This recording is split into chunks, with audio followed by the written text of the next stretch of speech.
Better leave it to the professionals.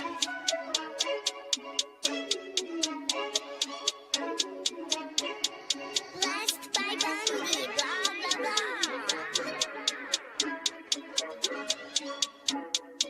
Started off with a bit, now I got coin. I see where y'all going. Been poppin' since Web 1, hella hoes on Web 2. I was living a dream, now I'm on Web 3. And it is what it seems, topping the pyramid schemes, I'm telling you. I'll sell you a percentage on Nebula. Shout out to Vince, yo, set it up. Surfing on the web and I'm shooting at 3. I've been golden when I got my G. I'm an alien boy from a different planet, yeah. So I got my drink, I'm riding in the 1920s Model T Ford. Call her Era Lord. Call me Levi, playing on the keys, boy. And I'm about to put my gloves on. If I said it, then I meant that. Yeah, I like that one, I'm about to get that. Crash that whip for the drumsticks, whiplash. I'm about to get them all. Are you with that? In a white boat, surrounded by blue. I want one, but I got a cop too. I wanna fly high in the sky, arms out wide, trying to soar from a bird's eye view. I'm on fire, Ricky, Bobby, cracking the pavement, Whitney, Bobby. I'm a Saki bomb, Hiroshima, Nagasaki. Bruce Wayne been a dog, and I keep it 101, cause I'm feeling kinda spotty. You sipping on some rock, and I'm sipping on octane. The only thing around my neck Started is the off with a blockchain. bit, now I got coin. I see where y'all going. Been poppin' since Web 1, hella hoes on Web 2. I was living a dream, now I'm on Web 3. And it is what it seems, topping the pyramid schemes, I'm telling you. I'll sell you a percentage on Nebula. Shout out to Vince, yo, set it up. NFT, Twitter, blockchain. Seeing with the ghosts and we ballin' like LeBron James. Crypto. We can make a trade, get the memo. The field's not falling for the FOMO. Listening to Coffee with Captain. You know we worldwide, they loco. I ain't never gonna stop rapping. Orlando, yeah, we working magic. We rocking Ethereum NFTs. I just went and caught me a half base. Man, I gotta shout out Started the off with a bit. now I got coin. I see where y'all going. Been poppin' since Web 1, hella hoes on Web 2. I was living a dream, now I'm on Web 3. And it is what it seems, topping the pyramid schemes, I'm telling you. I'll sell you a percentage on Nebula. Shout out to Vince, yo, set it up. Breaking the mood to choose one, but they got knowledge to move, son. I'm shocking in shades with my brother in suits. Yeah, them blues is coming. Even though it's hard to pick, eeny, mighty, mo, soda on the mix, no biting lips, it's time to go. Index number 1, no thumbs up, you gotta scroll. Looking at the ghost in studio, it's time to go. I had a helmet on by myself until I met a mask that wanted to have a face off. So I had to bring my chainsaw, full tank of gas in the ride with my brakes off. I'm A1, but a different kind of steak sauce. GM, welcome to Coffee with Captain. Hope everyone's having a great Wednesday. Appreciate y'all being here. Appreciate everyone helping get the room warmed up. GM to Thomas and Web3 Warhead over in the YouTube chat. We are live on YouTube as well as Abstract. Good to be back over there. Really appreciate all the love yesterday, both on the morning show with Adam, biggest show of 2026 by a good margin. And then also got a lot of you, saw a lot of our regulars in the afternoon show that we just kicked off yesterday, Doma on Air, hosting a show for a client. You've probably caught one of the sponsored segments here on Coffee or the interview with Fred.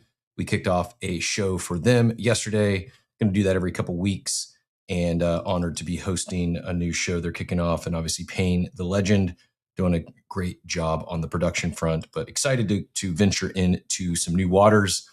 If anyone who, I don't know, if you just need to hear my voice to take an afternoon nap or something, or want to do a deep dive on another on the RWA space, in particular, all that Doma is doing with DomainFi. Really looking forward to some of the guests they're going to be bringing on to host in the upcoming weeks over there. I'll go grab two things. One, if you missed yesterday's show, I will pin up top the Spaces link, as well as just the recording. Shout out to the OpenSea team, their social gals. I'm not actually sure. Had a real quick turn on the clipped up version and timestamps. So that's pinned up top as well. We started the interview around 9:00 with Adam and expected to go an hour, ended up going an hour and 45 minutes. That is pinned up top from Adam's account with all the timestamps. If you just wanted to catch the interview, that is up there for your viewing. Speaking of viewing, I'm a little sleepy, still not 100%. I came to the realization this morning that part of my not being 100% on the health front, well, I did get some sinus gunk or something under the weather during my trip back to Ohio. I'm not going to blame the Ohio weather. I'm going to blame the flight, but really I've been staying up way past my bedtime. It's like, I don't know, like 7 out of the last 10 nights, I've probably been up way past my bedtime. Blame the World Baseball Classic, can blame some late 7 p.m. start times for some lacrosse games. At the end of the day, though, last night, I think might have been my last night staying up hours past my bedtime until for the foreseeable future anyways. But yeah, shout out to a fun, really enjoyed the World Baseball Classic. I was in a win-win as I was rooting for both USA and Venezuela. They were the two bets I had. Ran about as pure as I possibly could on the Cauchy streets as I picked those two finalists. I'd picked them to beat in the elimination bracket. I picked both those teams to win every game. I had Miguel Garcia as the MVP, as well as a few others, but I put like $3 bets. So ended up hitting, like, the Garcia bet was, I think, turned 3 into 70 maybe. And then I got Venezuela early. I think that was like 5 into 70. So again, not huge numbers, but fun little sweat, and just got the baseball itch. So I might even go to a spring training game Saturday afternoon. We will see. But big day in crypto following the interview with Adam. Vanity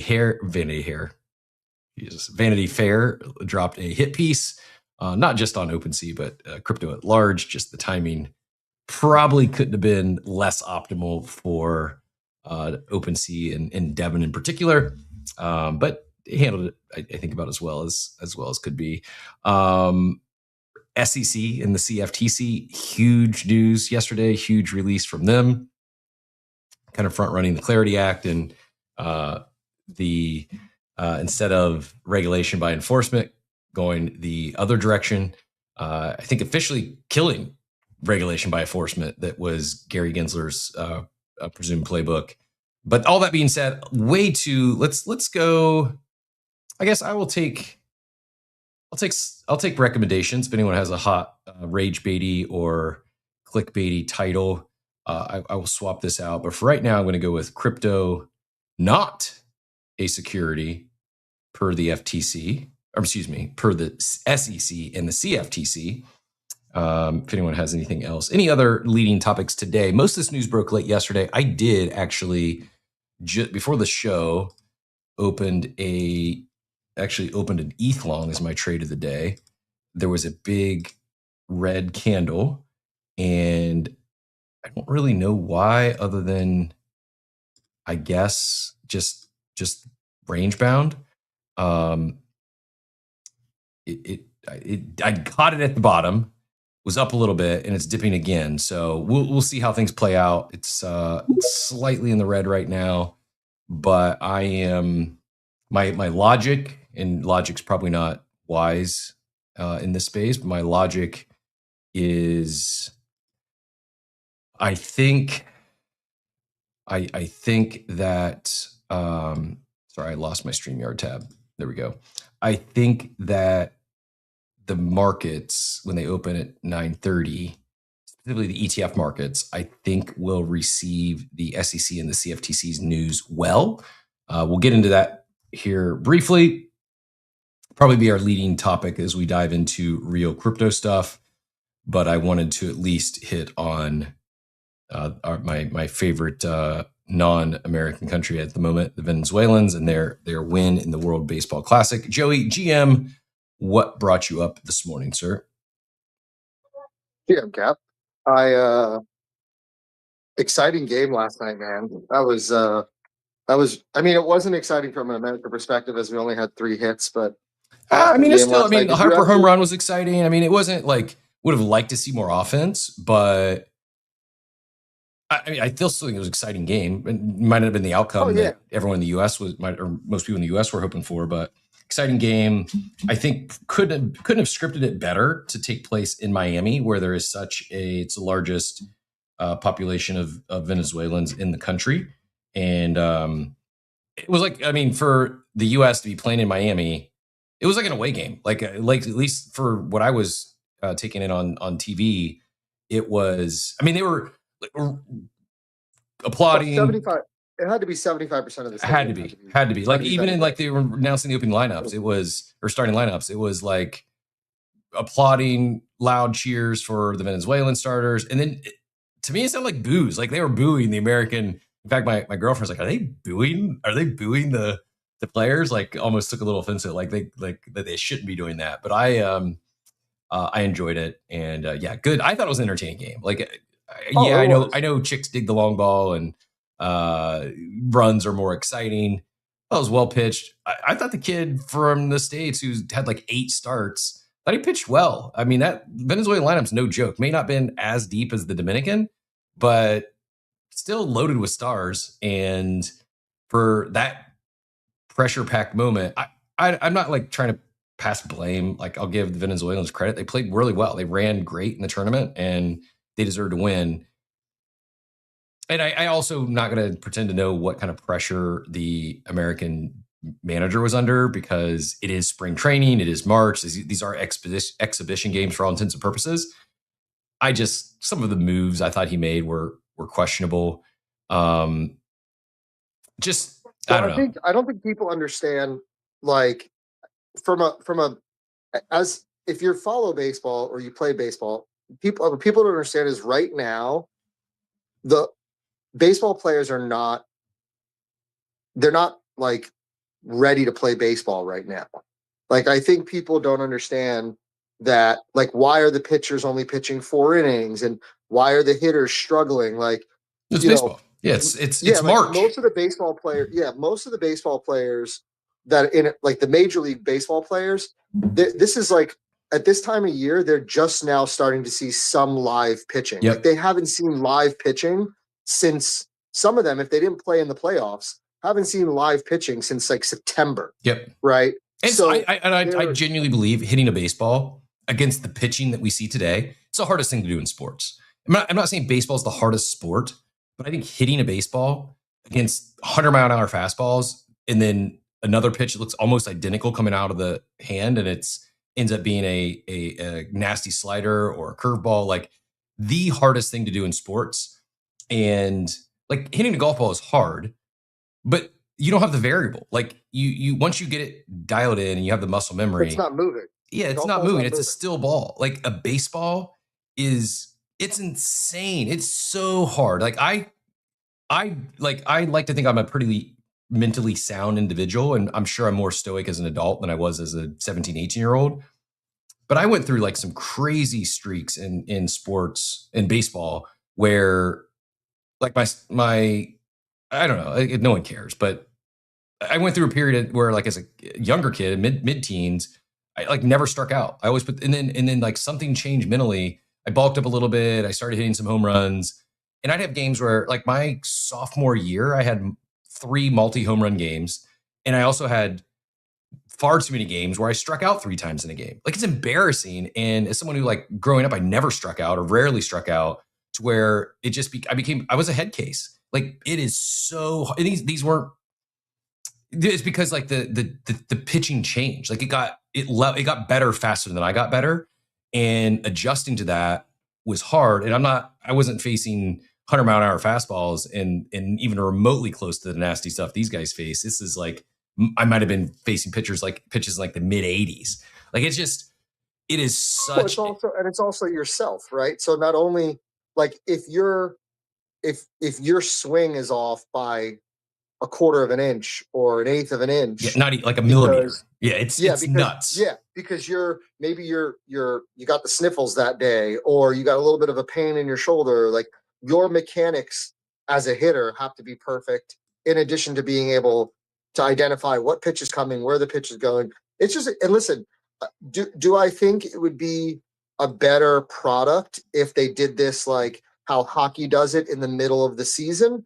Probably, but the baseball season is already so long. They're not going to stop the baseball season for a month to play the World and risk people getting hurt mid-season, because especially the pitchers, right? Like it's very easy for a pitcher to pull a lat or an oblique or an elbow or right. So but it's still exciting. I mean, I think it was a great warm up to the World Cup, right? Like seeing the excitement from the international fans is a great warm up of what to expect with the World Cup later this year, being all around the United States.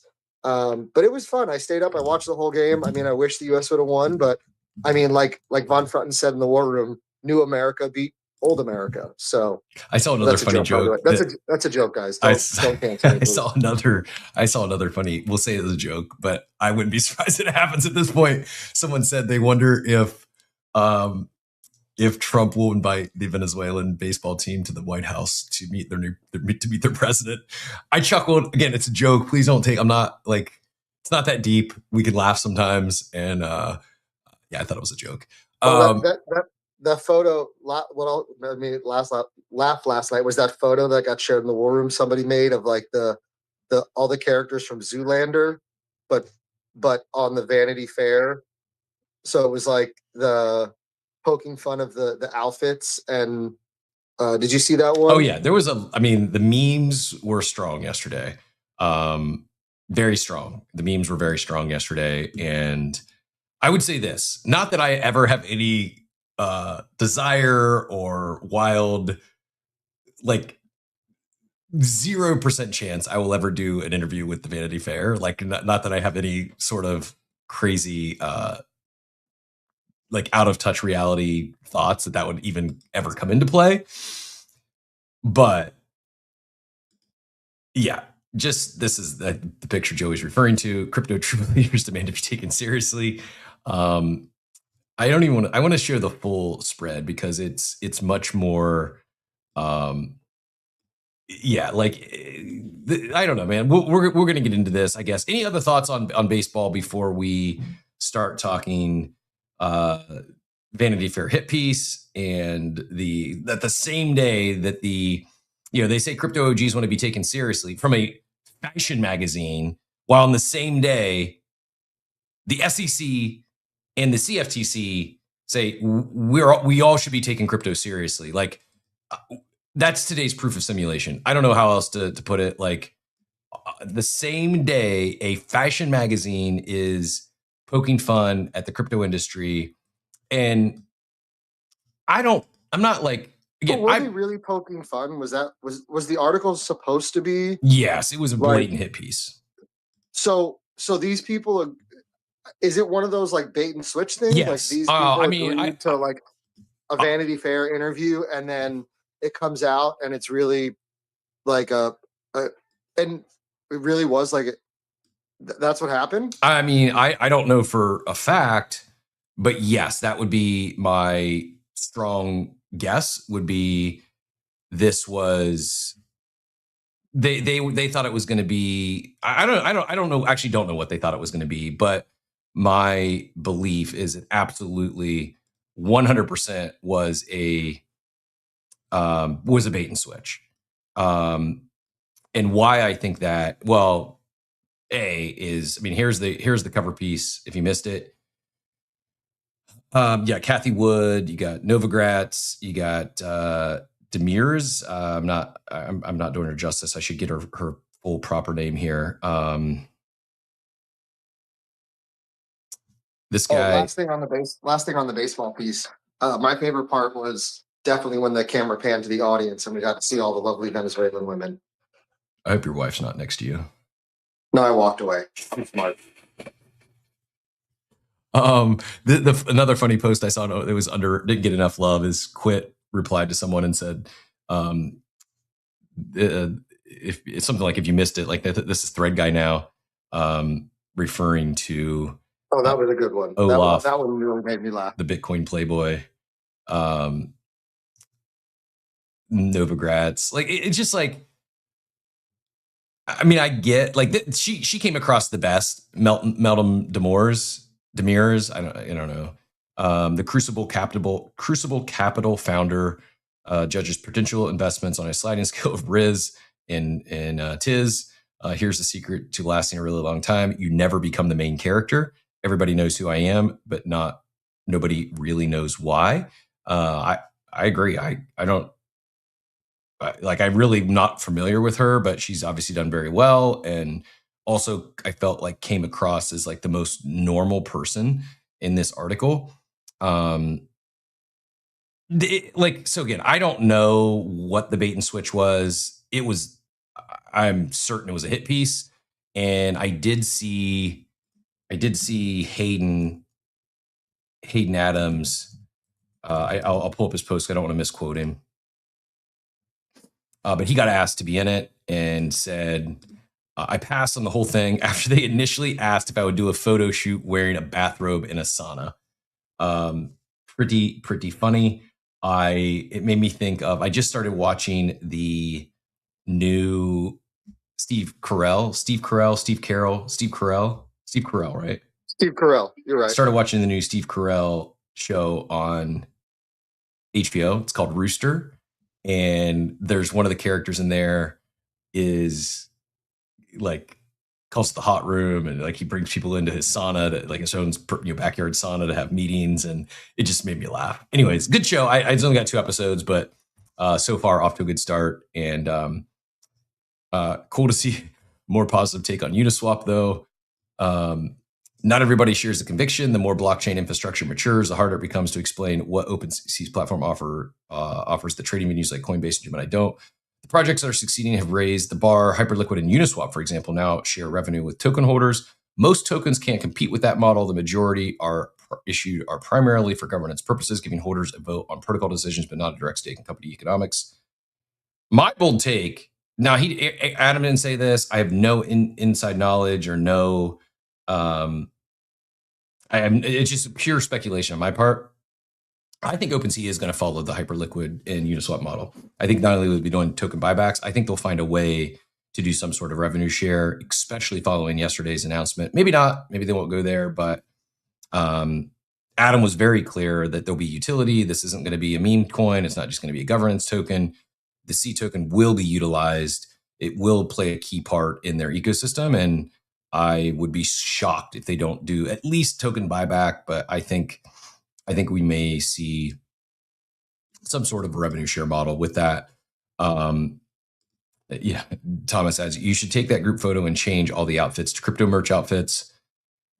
Honestly, they probably would have looked better in crypto merch than what they ended up putting them in. Not that they all look bad. Moonbirds fanny packs. Yeah, some were. At least there was no zippers on the pants.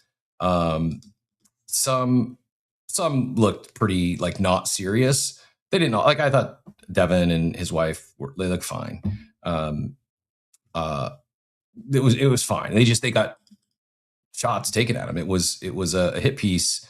And yeah, Opportunist says, I thought the whole Vanity Fair thing looked like an OG Matrix set. They are unrelated, but yeah, I just saw Dobbins comment. They're rolling out. Where was OpenSea? Where's the OpenSea in that photo?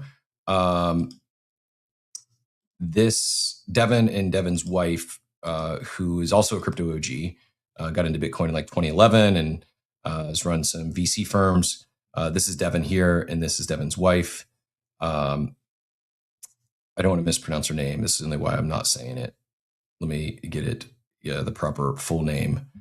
I'm bad at this stuff. This is nothing personal. I just am really bad at names that are not very, very American centric of me. I know, but if it's not Joey Vowels, I struggle with things.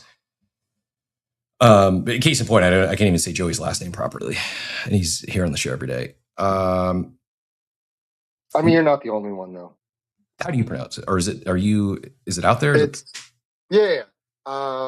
It's, I don't know if it's out there, but I don't mind if it's out there. It's Iowa. Like Iowa Dalla. That's funny.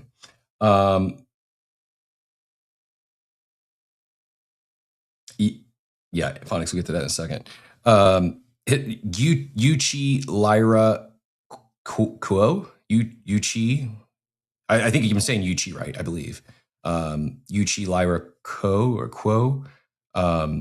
Meanwhile, traveling with an enormous looming man who looks more like a Viking than Secret Service. That's our body card. Yuchi says casually. Good on them. Like,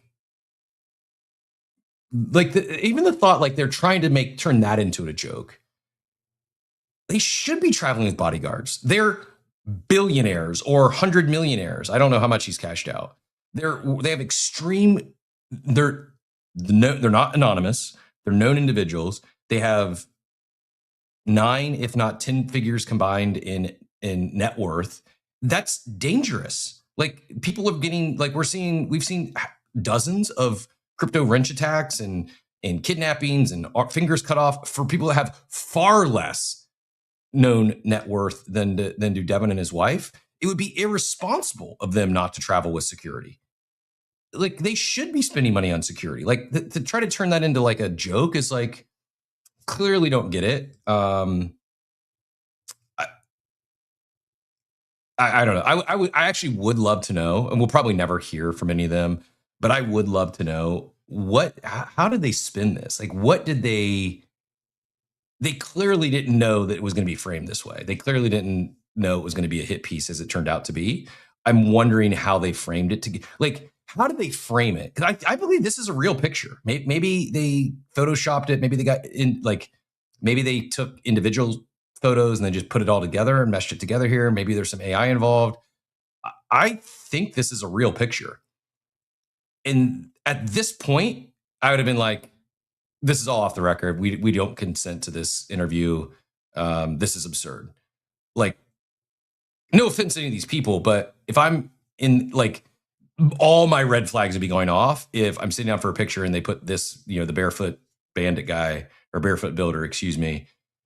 Like it looks like a Zoolander skit or something. I don't know. Like I'm not, and I know fashion is out there as well, and art is subjective, fashion subjective, I guess. I just, yeah, it's the timing could not probably have been worse or better, I guess, following the SEC CFTC news yesterday. But, you think about it, like Vanity Fair publishes this photo spread and takes shots of these crypto OGs saying that the true believers demand to be taken seriously. They have the Arrested Development reference baked into the headline. I'm not the biggest Arrested Development fan, but there's story behind that. Maybe someone could connect the dots for me. And it drops the same day that the SEC has this huge, says basically crypto is legitimate. Oh, by the way, these things are commodities. They're not securities. The war is over. And so as the industry is simultaneously being mocked by a fashion magazine while being vindicated by federal regulators, I don't know. I think bullish. It's like the irony. Like this piece is, take us seriously, or they demand to be taken seriously, while the SEC is saying, yeah, they should be. I don't know. It's like, Vanity Fair covering crypto itself as a signal, I think, right? Means mainstream media still really can't decide whether crypto is a joke or is a revolution. Is it the future of finance, or it is a joke? And the fact that they're still writing about all of it, they're putting it in a glossy spread like this, I think suggests the latter. Like, I think in a weird roundabout way, I think this is actually a big win. This is very bullish. I think it's a bullish signal for crypto because it's clearly not dead and it's clearly being taken seriously. This would have actually made a lot more sense. This article would have hit and actually been like had a lot more validity to it had it dropped during like peak NFT mania of 2022, 21, 22, when the SEC and the federal regulators were still had an active war on crypto, and we're sending Wells notice and we're suing all these companies claiming they were securities. That just yesterday the SEC came out and said, oh, by the way, and named like 15 cryptos and said these are specifically not securities. They've never been securities, and we were wrong. Like it's just like, again, proof of simulation. The timing of all this that they both drop on the same day is pretty wild. Go ahead, Joey. I guess my question would be: is anybody outside of our little sphere of people actually seeing this? Like, who goes to Vanity Fair to read about crypto? Like, of all the places to like, I would imagine there's not. I mean, and maybe I'm being stereotypical here, but I don't imagine there's many men that pick up Vanity Fair or subscribe to Vanity Fair that are seeing this. And I think we all know that like crypto is overwhelmingly majority men, right? So if this was meant to be like an actual fashion article, what does this even really do? Or am I completely off base here? No, I think, again, I think mainstream media is still can't figure out what crypto is, still doesn't know, still doesn't get it, and yet realizes it's still relevant. Do their readers care? Probably not. The people who care the most are probably the people in this space who are going to dunk on these other people who have all, for all intents and purposes, made it. Like they're all extremely wealthy. A lot of them made their money in crypto, and they're eccentric. Like, I mean, I don't like, is what it is. Yeah, I too. When I see VF, I think Von Frunten before I think Vanity Fair. Good call, Payne. Dora says, imagine being print media several decades past your prime and publishing a hit piece on 7 multimillionaires at the same time. Not a great long-term play, in my humble opinion. I agree. Like, I liken this to BuzzFeed doxing Garga and Gordon, and BuzzFeed was cooked then, and they're even further cooked now. They were down 90% when they published the hit piece on Garga and Gordon. They're down another 99% since then. Like BuzzFeed is dead. Their time is over. And it's like they're like grasping at straws. Some of these print media, these mainstream media companies grasping at straws. And is it weird that I like Devin more now? Dude, I mean, I'm going to pull up Devin's response. Like he might have went rogue on this. I don't know. It did come out at like 2 a.m, which is interesting. We did get Beeple after the day prior. Tor says depends on how much you liked him before. Thomas says I didn't even know Vanity Fair was still a thing. I didn't either, to be honest. I didn't know it was still a thing. Beeple after the day before doing the OpenSea every day. He does Vanity Fair every day yesterday. And Devin's response on the article I thought was pretty good. I mean, more so than like anything OpenSea. Like, pretty trying to choose my words properly here because I'm not like. I'm just going to get into it. This is the challenge of doing live shows and like being authentic and just speaking your truth is. Sometimes other humans are involved, and sometimes those humans are the mother of your children, and you want to be kind. Anyways, I digress. What a delightful, I'm quoting Devin now. What a delightful, well-timed photo shoot. In all seriousness, I've lost count of how many times I've heard OpenSea is done. We're still here. If you start a business, you can and should make money from it. But if you actually know our team, you know that our focus is always, from the start, been building products that people love that will continue to be the case. My wife got into Bitcoin in 2011, years before NFTs were a thing, has always paid for everything herself, and started multiple nonprofits while advising me. She never used the term product mommy. That was in the article, but she's the most brilliant person I know and has built me into the person I am today. Marry someone who builds you, learns alongside you, and is deeply dedicated to your growth, no matter the ups and downs. Almost makes me emotional to read that. I'm not going to go into deep personal saga. I went through a divorce, a nasty divorce in 2017, 2018. My ex-wife and I reconciled. We're fine. She wasn't there during the downs. I'm an entrepreneur. I've had ups, I've had downs, and things were great during the ups, really bad during the downs. I'm just going to leave it at that. This advice is far more important than any C allocation. If you're especially a younger individual, like who your life partners are so critically important, especially if you're a builder, if you're an entrepreneur, and you're going to have ups and downs. You're going to get punched in the face, and having someone in your corner when you get punched in the face, who's not just there when things are good, is of the utmost importance in my personal lived experience. He goes on to say our industry is still small and misunderstood. For crypto to scale, it's eventually going to feel invisible and permeate all of culture. That's the big part of OpenSea's vision. We saw an opportunity, not without risk, to share it with Vanity Fair. But what that article became widely misrepresented our industry and our own story. That's a bummer, but we'll have more shots at this. It's not the critic who counts. To create anything of significance in the world takes time, pain, mistakes, courage, and the willingness to be both deeply misunderstood and disliked. The glass chewing, luckily, the glass chewing make you stronger. Onwards. I agree. I feel I don't agree with everything OpenSea is doing, but Zane says update likes him slightly less now. To each person's opinion. I think tough spot. Like I've never. I mean, I've never had it. I don't think ever had a hit piece like that been included in a hit piece.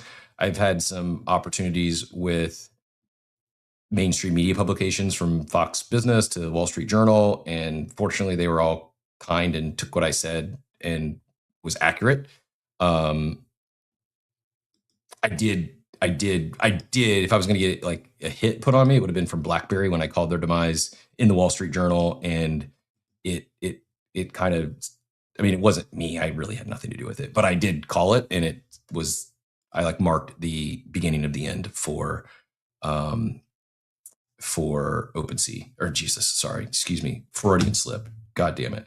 Mark the beginning of the end for RIM and BlackBerry. Go ahead, Joey. Save me here before I embarrass myself further. On the topic of supporting each other and stuff like that, I think we've seen many people in this space go through very difficult times.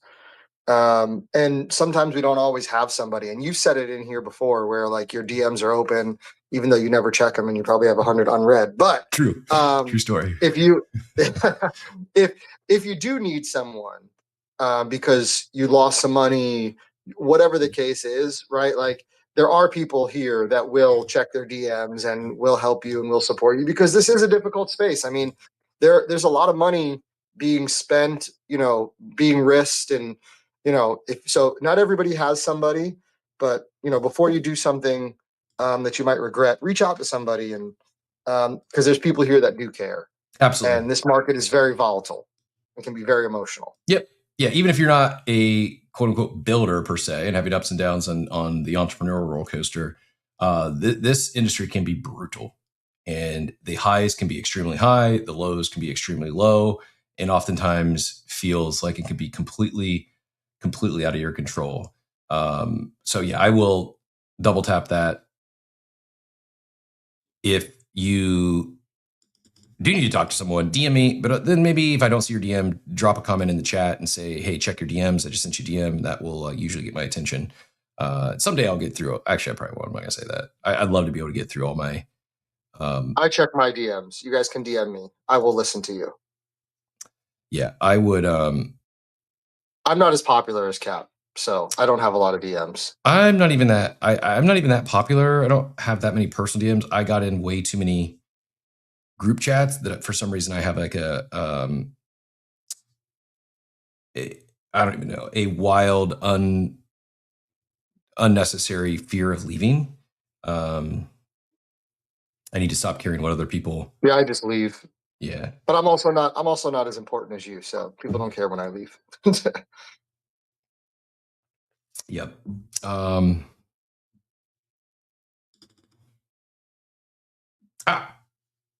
debating where to go. I think I'm going to because my X kept crashing. Can you quickly hit on the OpenSea refund thing? Because I keep seeing it getting posted. But my X kept crashing yesterday, so I couldn't tune into the interview. What was announced? What's going on with the refunds? Since you were talking about OpenSea. Yes, you Epic says he's DMing you from here on out. You have the option to get any fees you paid in waves 3 through 6. If you'd like to get those refunded, you can. They'll refund your fees in full. It's a little over $10 million, maybe $12 million in fees that they will refund if everyone took them up on it. And if you get again, if you opt for the refund, then you're foregoing your rewards or your voyages from those. But you do have the option to get them refunded. Waves 1 and 2 are not part of that refund option. Does that make sense? Yeah, that makes sense. So you're not, because I have seen some people and I'm guessing they're trolling, posting that if you accept the refunds, you forfeit your C allocation. But that's not the No, case. well- If you accept the refunds, you're forfeiting the chests from those Correct. waves, which could potentially lead to C allocation. Correct. Yes, Okay. you will still get your C allocation, just not the treasures from those particular voyages from those waves 3 through 6. What is still undetermined is whether you'll be able to opt out or select refunds for any select waves. Like we don't know yet. They said they need engineers to figure out exactly if they'll be able to, like if you just want to get a refund for wave 4, but yet keep your voyages and your stuff for all the other waves, or if it's all or nothing. We don't know that yet. More details coming soon on whether you'll be able to pick and choose which waves you want to get funded, or if it's going to be if you want the refund, it's waves 3 through 6, and it is what it is. That we don't know. Did you catch all that, Joey? I know you fell off the stage. I did. It got crashed. My X crashed again, but luckily I got it back up fast enough to hear. So yeah, that makes sense. So there are some people that are basically just trolling, saying like, accept your refund, get no C, without the context then. Yeah, I mean it's not no C. It's just you would forgo your C from that specific for those specific waves. Maybe not even all the C, but any rewards you would. I will. The Doodles thing came out. We will hit on that here in a little bit. There's a few other headlines we'll get into.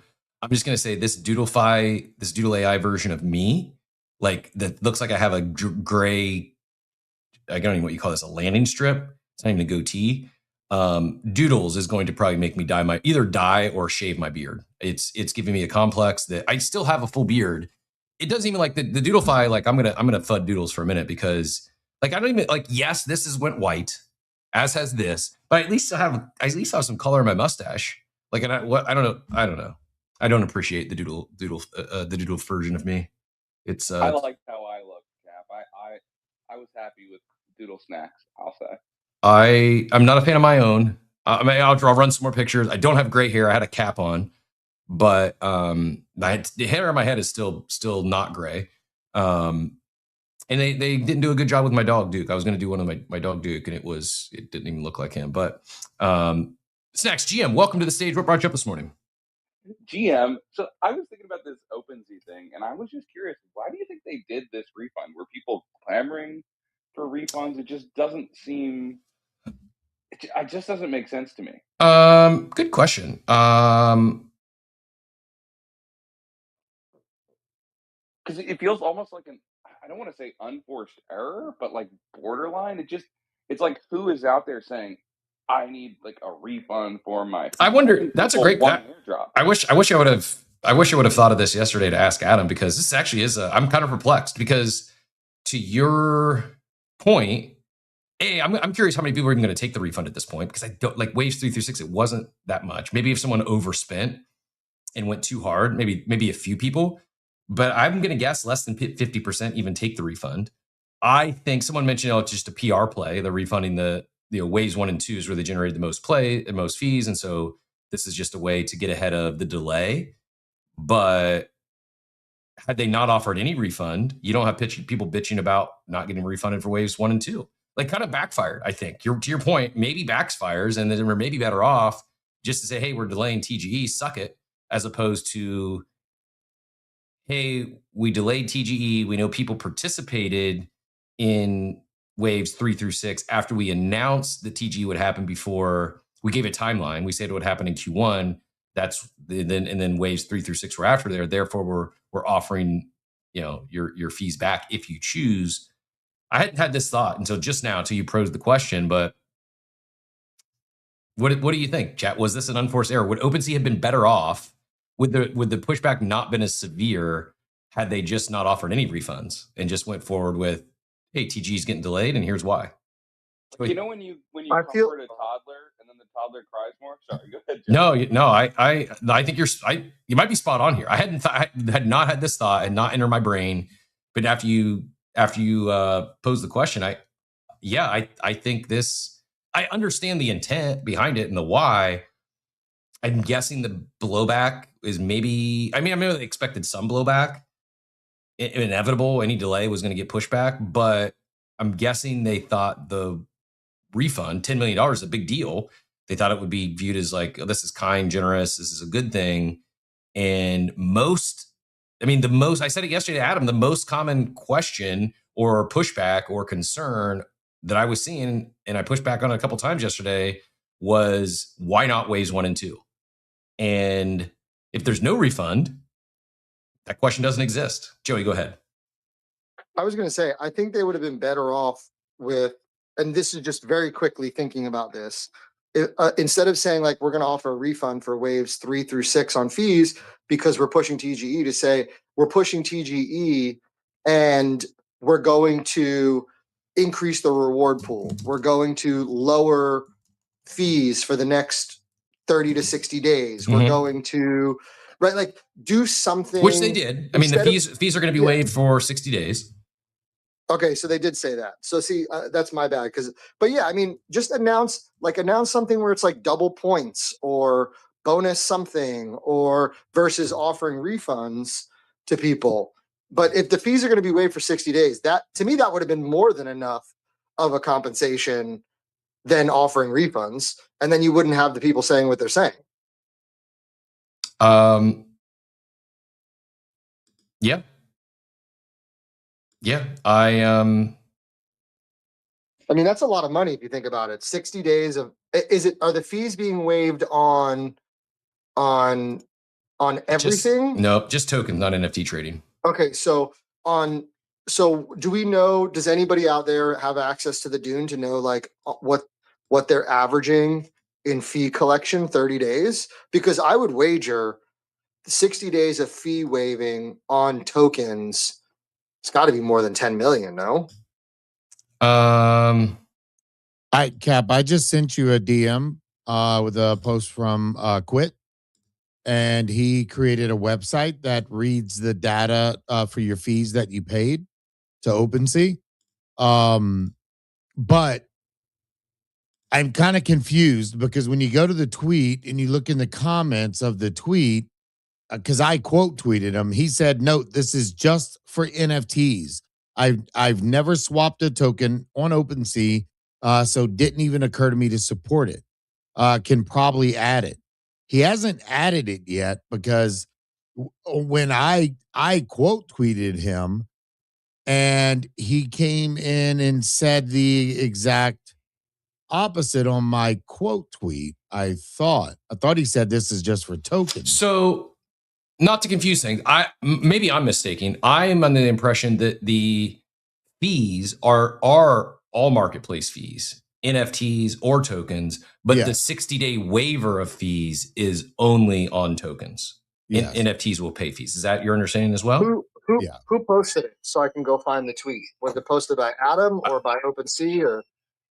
I think it was an article. I think Devin actually. Yeah, Devin I think posted the initial one that but OpenSea reposted them and I think pinned it. Okay, let me go pull it up real quick so we can be clear. He says we're offering refunds of the platform fees we retained while participating in the rewards waves 3 through 6 that followed our timing announcement. So I guess that's just all fees. He doesn't specify if it's NFT or token fees, but then he does say that they are reducing their own token trading fees to 0% for 60 days starting on March 31st. But nothing about NFTs there. So and Adam did kind of address that yesterday. He explained that if they've reduced it to 0 on NFTs, it leads to a lot of wash trading, and they didn't want to go that route. But on the refund, when I read platform fees, that's all. That should be NFTs and token fees, not just one or the other.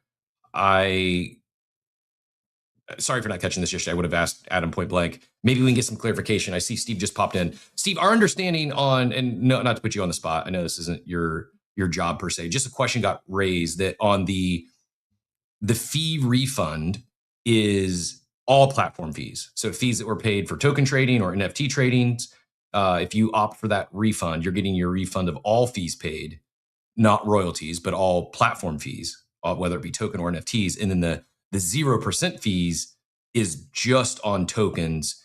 NFTs will still pay the platform fee. Is that accurate, or is our understanding correct there? If you're able to answer. Is he on stage? No. He's just, I saw him pop in the chat.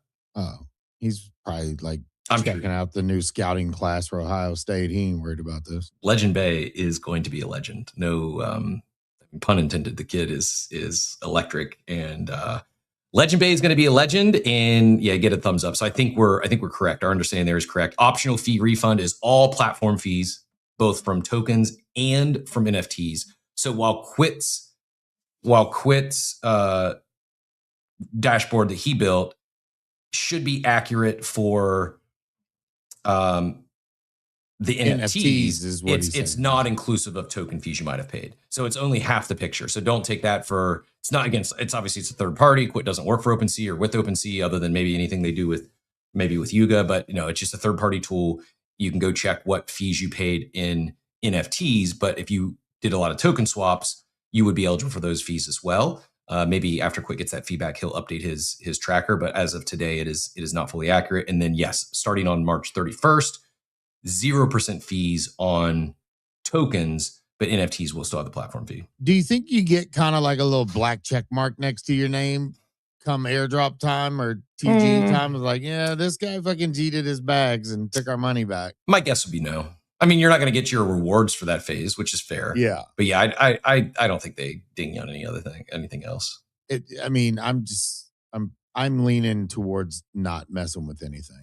I'm just going to leave it be. And I mean, I didn't spend that much in waves 3 through 6. So it's like, what am I going to get back? $50? I'd rather just, same. I mean, for somebody who got, who spent, 5-6 figures in fees, maybe they're considering it based on, the performance of the market right now and how maybe they're not confident that C. Yeah.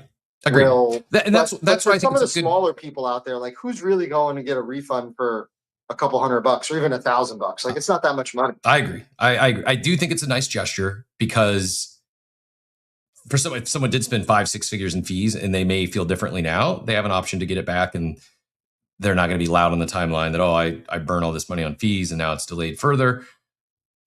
My guess would be far less than 50% people go the refund option. Because of I think a lot of those, if you got millions of wallets, overwhelming majority of those are ones who, we get finished with like a steel box or a wood box, or just like you may be looking at $50 in refunds. I'd rather roll the dice on. Now the people that got like a pudgy penguin on top of that and they can get their fees back. I mean, bro, they made out pretty good. Yep. Yeah, not bad. I got some BZ claw pulls. Those were great, and didn't get anything crazy. I averaged like amethyst, which is like the 7th chest. So I did spend some money, making it staying around that average. I don't know what it was. I was just clicking buttons and was like, oh, I'm here. Cool, let's go.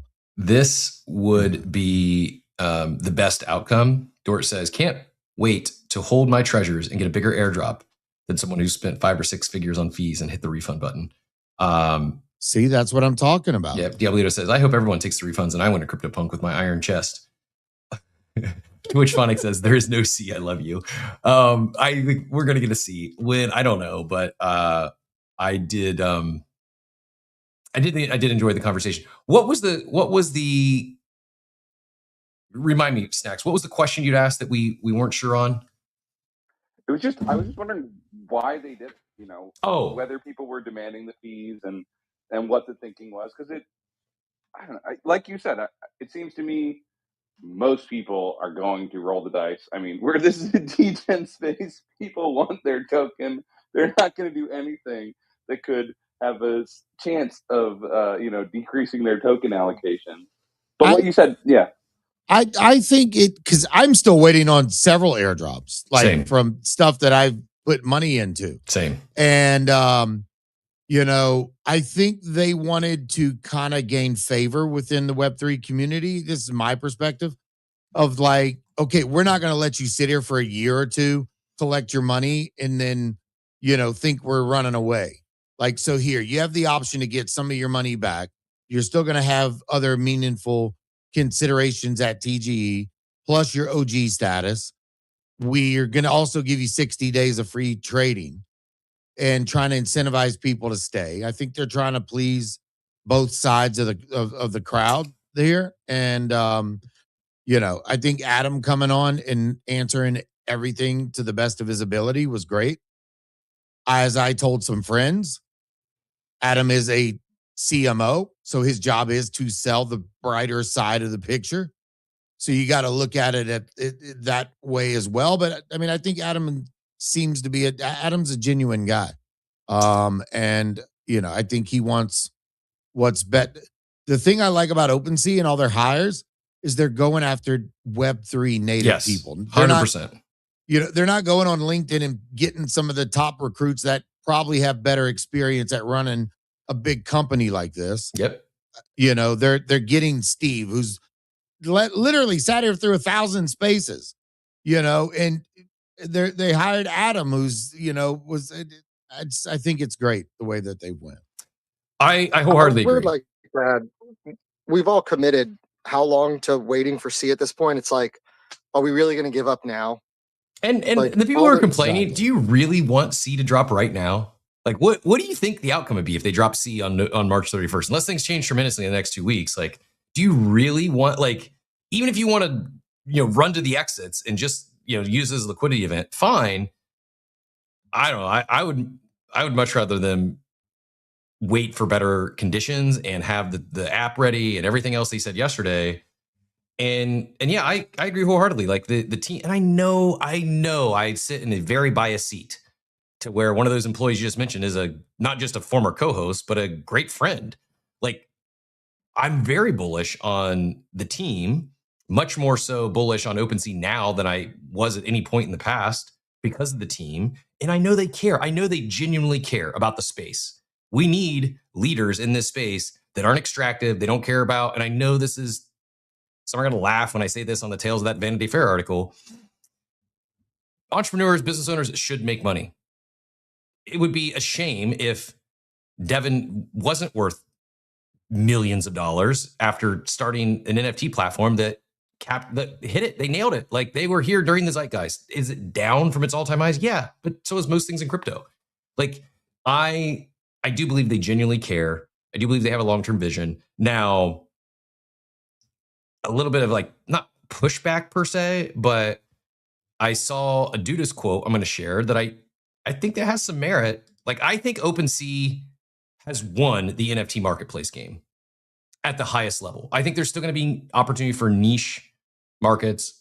Unvault's a sponsor of ours. They're protecting royalties. They're helping existing teams migrate to royalty protected contracts. They're launching a marketplace that'll open up all chain trading. Like, they're doing some really cool stuff. Frosty's, it has his other side marketplace. I do think there's an opportunity for niche marketplaces. At the end of the day, we need a leader at the highest level to be the OpenSea for digital assets. And it's not going to be Magic Eden, not going to be Blur. Like, OpenSea did weather the storm of all the upcoming startups that had big vampire attacks, and it worked in the short term. Did OpenSea, and again, a lot of this predates the current team, did they make what I believe were some poor decisions during that time and try to play the race to the bottom and lose the culture approach and just focus on, let's play the zero royalty game? Yeah, I think that was a very poor move. I think they could have kept a lot more goodwill had they doubled down on creators and royalties during that. Now, they've come back, but I think had they doubled down on the creators and royalties during that time, pre-Steve, pre-Adam, pre-Chris Matter and everyone, I think that was a miss. However, they did withstand the onslaught of startups that came at them hard with serious vampire attacks, with token drops and big farming. And they're, for all intents and purposes, the last team standing that I view as like could have been could become the eBay of digital assets. Diabolito says, Minify going to go on a run now that I don't have the badge. I love the Minify team. And it's still a good aggregator, but they've for all intents and purposes, the leadership has moved on to their next bigger and better venture in a newer space. We'll see if we get Evan back on here sometime soon. I don't want to speak out of turn, but they're doing some cool stuff. But I do not think Mintify is going to be or has any chance or any really probably any thoughts of becoming the eBay for digital assets. Points and stuff over there. But yeah, I don't think that's in range. The Dudas comment, which I kind of might agree with. Like I get both sides of it, and this would actually be a good conversation to have. And again, another question that I wish I would have thought of myself yesterday, because I would have asked Adam. Dudas says eBay of on-chain assets, example non-fungibles, is the only winning play for OpenSea. Don't understand why they're pursuing the everything app approach that everyone else is. They own a niche that will explode in size as unique collectibles come on chain. Simply a matter of when. This was quote tweeting Calls, who said, don't understand why OpenSea tries to go after token swaps and perps. Who is their target user on perps on OpenSea? I think there's an opportunity for real NFTs, not a speculative side. Replica luxury items are getting good. Every Rolex designer item should have an NFT counterpart. I agree with both of these takes. I agree that I'm still insanely long NFTs as a technology. I still believe in probably, I'd have to go back and reread it so it's fresh, but I believe in, I want to say like 95% of the stuff that Stephen Scott said in the Everything token. NFTs as a technology is not going anywhere. Look at the explosion we're having in RWAs. More stuff is going to come on chain. I agree with Calls that luxury items, everything should have an NFT digital counterpart to prove authenticity. Like I believe all that stuff. Now, in the short term, in the next 6 months, year, 2 years, 5 years, maybe, I don't know. Is that enough to build a business the size of OpenSea or support a business the size of OpenSea? Probably not. A lot of money. Probably for not. Somebody to do that. Yeah, I think probably there's probably not a big enough market today, and then let's say in the next few years to support what OpenSea is building. Hence, why they need to go after token swaps and perps, et cetera, et cetera. Why they need to go after that everything app. I get it. I also think I hope they don't. And direct feedback. Oh, we lost him. He had his 9 o'clock. Direct feedback for Steve that I will pass along is I just hope in going after the everything app approach, I fully understand the why. I hope that they don't lose sight of being the best NFT marketplace in the world. Because I think they're the leader in the clubhouse, and they have, like, we heard from a user yesterday who had checked out for a year, just came back and was kind of blown away with the improvements that OpenSea had made. Like, they really have. I know everyone's pissed off because C hasn't dropped yet. But if you just step back, if you have a non-biased, non-vested, you don't have a dog in the race, they've made some tremendous strides from the tech side, from the communication side. And I think they are the best positioned for that. If there is going to be an eBay of digital assets, I think it can be OpenSea. The win is the big variable. And if from being a tester, Cap, like the mobile app, like I was in there like pretty much day one to now, bro, this app is wild. So it's really so good. So that being said, push back on my take on like the challenge or the risk of going down the everything app approach. Like, there's not one, because you see all these other marketplaces Blur is non-existent almost, except for, people that are still doing Linden there. And there's no incentivized reason to be on the platform. Blast is gone. And, you see what Magic Eden has done. I do think we're going to see Solana NFTs come back to OpenSea. And then on top of that, ordinals need a home. Whether there's a lot of volume there or not, ordinals need a home. It's a part of the culture. It's ingrained in so many communities. You have stuff that, Bored Apes that have done with ordinals. And I think we're going to see more and more brands, kind of go that way, because it gives their brand like a legacy. Like, if you look at Bitcoin being the legacy, everything, token revolves around. Why would you not want something inscribed on Bitcoin for your collection? And I don't know. I just think it's going to happen. And I go back to this post from Devin when they announced OpenSea October 17th last year. And one of the things he talked about utility wise was that he said Ticker C will be deeply integrated within OpenSea, Yep. including the ability to stake your C tokens behind your favorite collections and tokens. So I don't know if you get money back like on volume or how that's going to be integrated, but I mean, if that's just one of the utilities he was willing to announce a year ago, that's going to be pretty dope. That you'd be able to take some of your C allocation and put it behind your favorite brand. Yeah, I agree, and I don't, whether it's that exactly or something else, I do think something's coming. I think the token could be really useful in an ecosystem if done right. And I am excited for them when it launches, but I think we're going to see stocks too. We're going to see, what did Robinhood just announce, or somebody did 24/5 trading. Yep. On the stock market. Like, I think we're going to see everything on this platform. Yeah, they'd be dumb not to. They can be the Amazon of. They could be the Amazon. You say the eBay. I say the Amazon.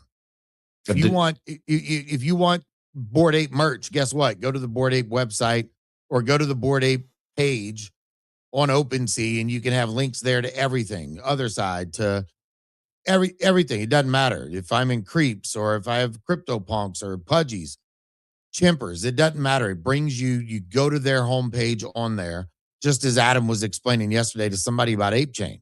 It's like, go to ApeChain. You're going to see everything there for ApeChain. You're going to see new launches, new discoveries. Everything's there. And it only makes sense that they're going to have, if I was a brand, like I've said it to a couple of founders, your OpenSea homepage looks like shit. It's got old artwork. It's got old information. Nothing's updated.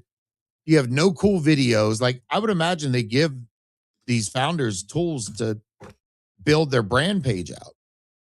Excuse me. Snacks, go ahead. I agree. Great take, Jesus. I had to get a sneeze out there. I think that I want to see them double down on the true fans, not the people who are gonna be like, "Oh, I want my refund because I was trading to farm the airdrop." I want to see. It's so small still. I want to expand the market. There's a big world out there, and I still believe that people are going to care about NFTs who don't today. I want OpenSea to help us bring NFTs into the real world. We still haven't solved displays. Like, look at the world of NFTs. Like, you can't even. There's no great NFT print shop, right? Like, if you want to put your NFTs up in your home, you can't even really do it that well yet. So I want to see them doubling down on the core market and expanding into ordinals. How many true fans does OpenSea secure if they expand into ordinals and serve it well? And their platform's good, their brand is great. I get it. The marginal cost of going into tokens is probably low, and when you have a trusted brand, maybe it just makes sense. But we see the stickiness of brands in this space where trust is at such a premium, right? We see that Uniswap, no matter the chain, continues to command the lion's share of token trading. And I think the same will be true with NFTs on OpenSea. So I don't know. Yeah, it is an odd time in the ecosystem. So much contraction, so much consolidation. So I don't envy them having to make all these decisions, but I also want them to do more fan service. I mean, all great takes. Just unpacking the displays, the print shops, like they exist, and I'm not knocking them. Like I like, I'm drawing a blank now. Blondie and White Walls. It's just they're so absurdly expensive in an era where LCDs, digital TVs, flat screens are fractions on the dollar of what they used to be like 5-10 years ago. NFT displays are going the wrong direction. Like, I get you're selling your target demographic is people who's spending tens of thousands of dollars on digital art. I get it. I just think there's an opportunity there. I agree with you, Snacks. Like an opportunity for like onboarding people by way of digital art. Like someone who doesn't have a 5, 6, 7-figure NFT collection, why would they want to buy a $20 NFT and display it on a digital display as opposed to just buying a canvas or a poster? Like that's, I think, a big opportunity that no one's filled that yet. And I know it's easier said than done. And you got R&D and building new product is hard. Physical product is hard. But yeah, I think the display piece is very real. I think there's a big opportunity there. Also, quick digression, and then we'll get. I saw Mike join us again. Always a pleasure. Anyone in Southeast Florida know what's going on? Apparently, there's a lot of smoke in Miami. We're unsure whether it's because I'm rocking the Smokey the Bear hoodie today, or if it's because of the Miami Dolphins fire sale, or if it's from the Venezuelan bombs that were dropped last night in the World Baseball Classic. If anyone knows why the smoke is brewing that's pretty good, right? Like, in all seriousness, I'm like patting myself on the back. Every once in a while I get a zinger. And Dort and Joey were asking each other if they see the smoke, why is it smoky in Miami? To which I asked, is it from the Dolphins fire sale? If you're not a football fan. That Waddle trade actually happened, right? Yeah, it did. It did. They traded Waddle. God, bro. Traded Waddle to Denver. What are they doing? Miami has more dead cap money. So they're paying for more salaries for players that aren't on their team than the entire Miami Marlins payroll of people they are actually paying on the team. It is insane. I can't remember ever seeing everything like it. And yeah, Dort, I also don't feel bad for Malik, their new quarterback, who, while he doesn't have any receivers to throw to, Jeremiah Smith wants to be a Dolphin. He's affirming that into reality. And even if he is one and done and they draft a quarterback and they don't get Jeremiah Smith, I still don't gotta feel bad for a multimillionaire living in Miami and being an NFL quarterback. That said, Mike, get us back on track here. GM, sir, what brought you up this morning? Well, something a little while ago is what brought me up, but I just want to say I'm very happy about the Waddle trade, being a Denver guy. Okay. Congrats. Yeah. GG's. Yeah. That's the team I grew up with, so that's my team. But I'm happy for you. I'm personally down bad because I'd been slamming the draft button on Pat Bryant this whole best ball draft season, thinking he was going to have a breakout year, and that's far less likely with Waddle in the mix now. But I am happy for you. It's Bo Nix is probably the biggest winner in this deal. Oh, definitely, for sure. And the new offensive coordinator is going to call the plays now, so we can get out of those stupid screen calls. Mm-hmm. Anyway, you and my son should get together and talk drafts and things. He seems to be as genius with it as you.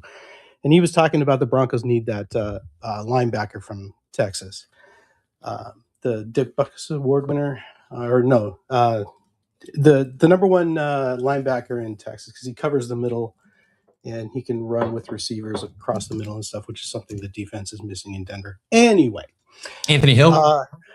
I think so. That sounds right.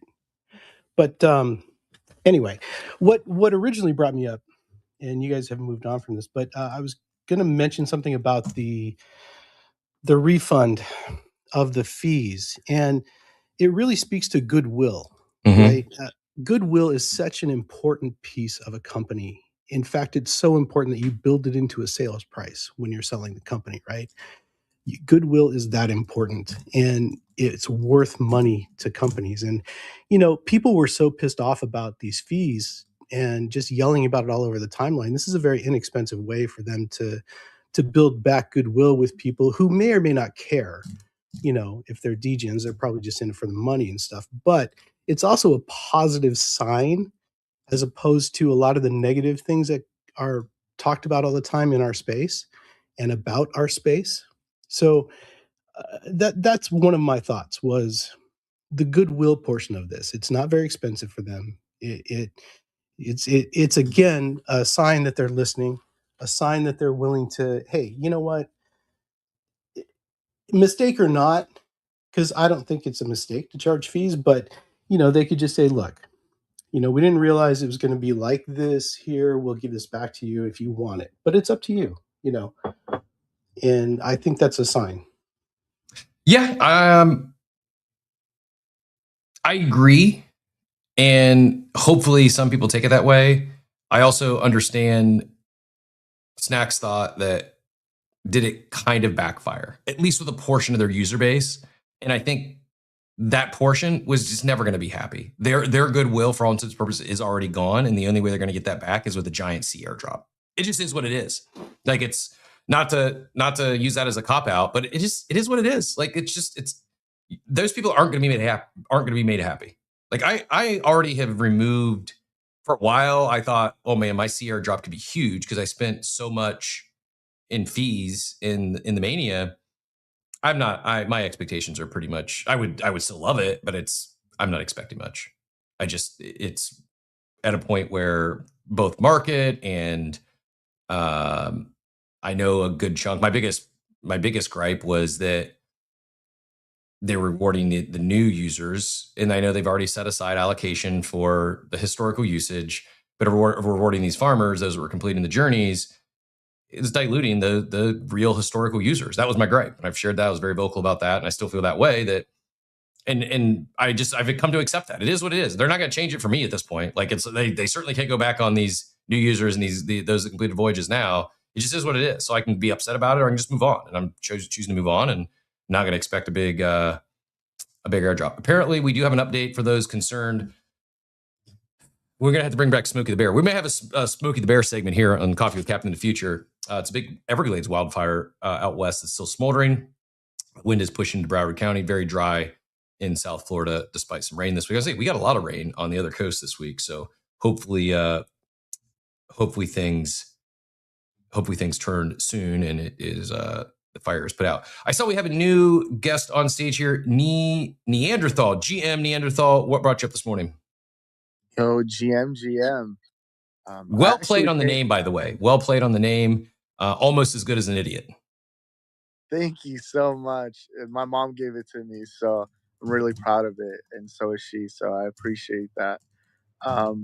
Yeah, I came up here specifically there was a moment where someone mentioned trying to acquire new users with NFTs, and then the outlook and perception of NFTs from the outside looking in.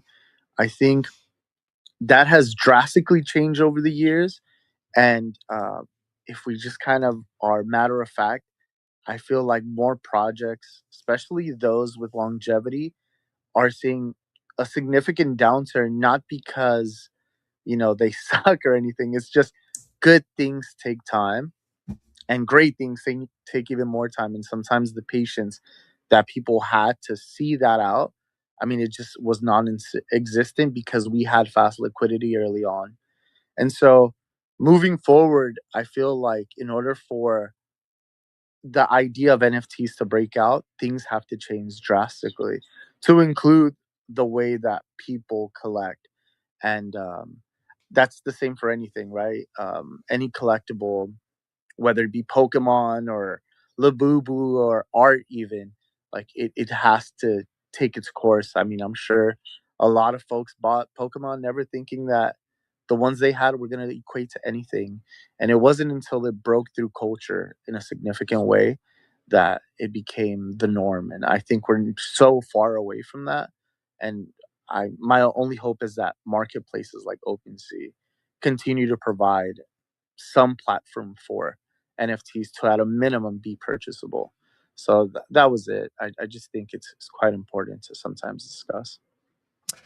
Yeah, no, I appreciate you. Appreciate you, Sharon. Thanks for coming up, and good take.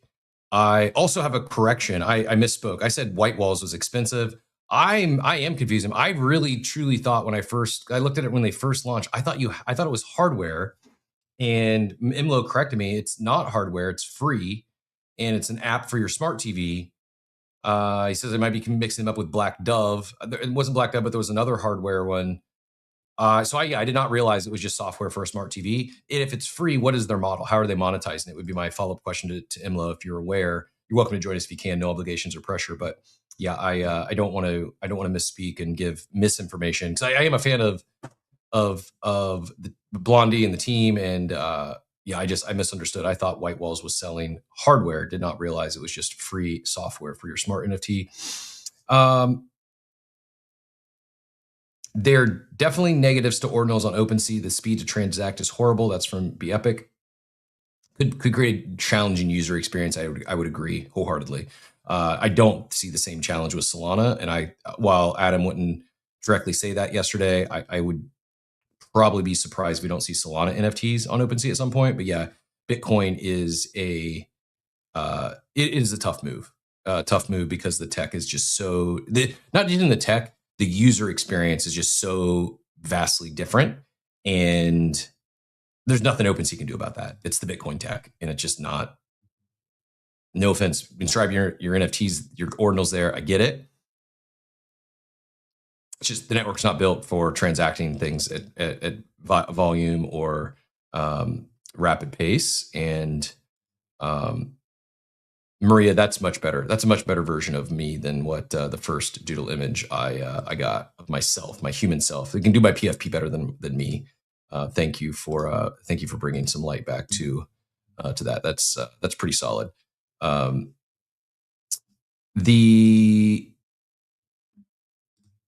going to go to snacks, and then after snacks, we'll take a quick coffee break, roll into a market update, and then we're in our home stretch. Don't go anywhere, though.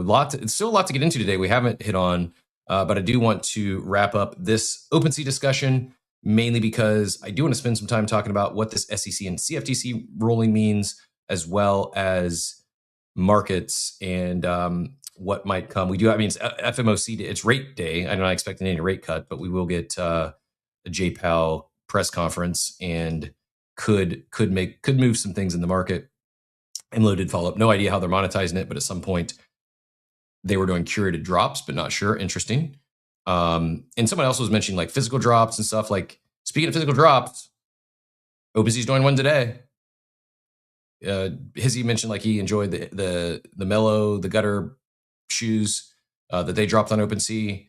The Rec Drinks and Burb drop is today, noon Eastern, I believe. That goes live on OpenSea, and you get a TCG Vibes card and a case of Rec Drinks. So yeah, they're there. They hear you. Snacks, go ahead. Yeah, that's the kind of stuff I want to see more of. Same. What's crystallized for me here is kind of that there's not a lot of upside for OpenSea in dropping a token potentially, right? They already control the market. There's a huge, chance that it's a mess, right? And they have PR disasters, right? So it's huge risk. And personally, from the get, they were positioning this thing as a loyalty and rewards token. So I never expected to get the kind of airdrop that we've gotten from other platforms that maybe had different incentives, right? Where they were launching and they wanted to secure users or what have you. What I want to see out of this token is actually just good tokenomics. I want to see maybe there's a curation layer. Maybe I want to see it actually work. I think that's the best thing for our space. The airdrop, like whatever. I think it's possible people are disappointed who are expecting too much. And I just want to see them launch a token that actually works because so few do. I agree. Well said. And I think that's why they're launching it, is they have plans that's more so than just maybe things we haven't seen yet. I don't know. But I would be shocked if it's just, oh, you can stake and get extra rewards, get extra admissions, or stake and get reduced fees. Like some of that will probably be part of it, but I think they will do things with the token that they couldn't do if they didn't have a token. I think they will use the token to unlock some added features, benefits, and enhance their platform that simply wouldn't be possible or be very challenging to do without a token, is my guess. Hence why a delay doesn't bother me at all. I'd rather them delay until they're ready to do all this than just launch a token and say, hey, stake, because you're going to want to see what we're launching in 6 months. Like, that doesn't work. You need to be ready to go with that stuff. It's not just have the mobile app ready. It's not just have the perps, public. It's have all that stuff live and public and have your token tied into it somehow that gives people a reason, not just to hold and stake, but other people a reason to buy. 100%. Thanks for having me up, Cap. No, thanks for joining. Always a pleasure. Really enjoyed the conversations. Good thoughts that hadn't thought of yesterday. I thought we exhausted all questions. I thought I asked Adam all the tough questions, but a few really good, valid questions and conversation this morning. So I really greatly appreciate all of you. We're gonna do this quick coffee break. We'll be back in a minute or so, and then we're gonna roll right into a daily market update. Get everyone brought up to speed on what has transpired, as well as the top. I think I'm safe saying it's the top 100 token. Not certain, but another token that was airdropped several years ago has just in investing, and it might be once I close this ETH long that is unfortunately has not bounced yet. We need markets to open good here in 5 minutes. Save my long. I might close that one and roll into another long of a token that 4-year vesting is over. Some of you can probably guess what I'm talking about, but I will share with all of you here in just about, we'll say 120 seconds. Not that the coffee break's gonna be that long, but we'll get into it right first thing when we talk market update. Be right back.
All right, it's time for our daily market update brought to you by Awaken Tax. Head to awaken.tax to get your tax prep done. The clock is ticking. You got less than a month for tax day here in the States. Use code COFFEE50, or if you're a returning user, use code RETURNCOFFEE50 over there to save $50 off your tax prep. Also, if you've gotten one of those 1099 DA forms from Kraken, I think Kraken ones just started going out, Kraken or Coinbase, you can actually get support on that for free at Awaken Tax. You don't even have to have the subscription. You can get that service for free. This is our daily market update brought to you by Awaken. It's market update time. Let's set the play. Powered by Awaken, the smart tax way. From crypto flips to DeFi stacks. They keep it clean. Got your back. Grab your coffee. Let's break it down. Daily update right now. Good day for daily market update. We're gonna jump right into a specific token here, ApeCoin. Believe it or not, ApeCoin down 4% on the day, 4.41% on the day to 9.97 cents. Down maybe because the last unlock just occurred. And I'm actually going to move. We'll get back to the rest of the tickers here in a second. But sharing a post from Coco here. Ape just completed its 4-year vesting schedule. Every single token is now unlocked. The numbers tell a story. All-time high April of 2022 was $23. Obviously, several factors, including the other side mint, led into that crazy run up. Currently, it's a little less than 10 cents. Down 99.5%. Everyone who wanted out is out. VCs cashed their vest or are still doing so. I think that's probably what's led to the sell-off overnight. Flippers flip, tourists left. Only holders remain.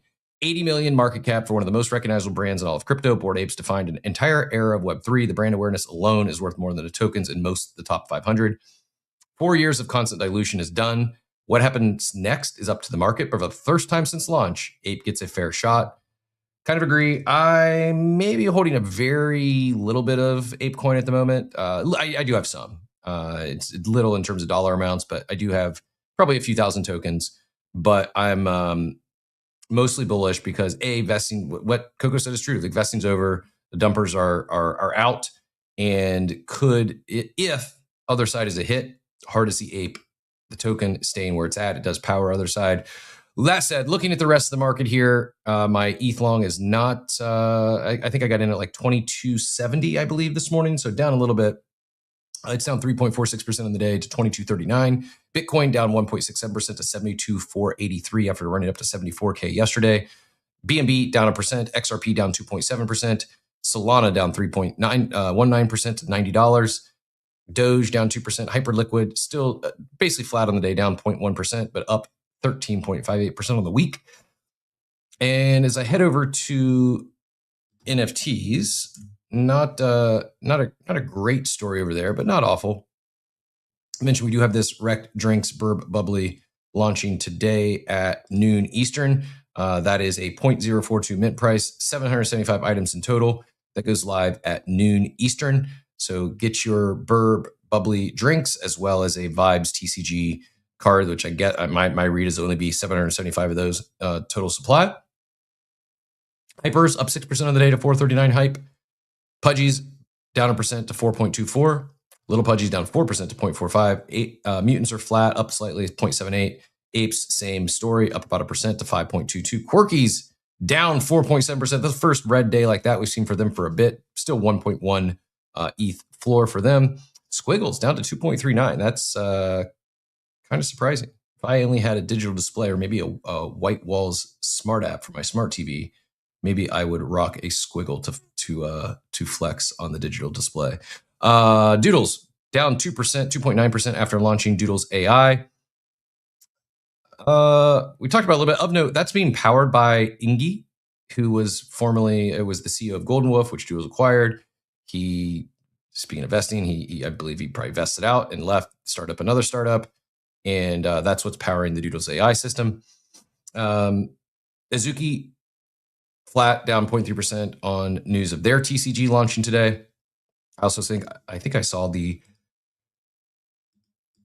anime token is maybe like the biggest loser, in the last day. It's not on Coinbase chart. Let me look at.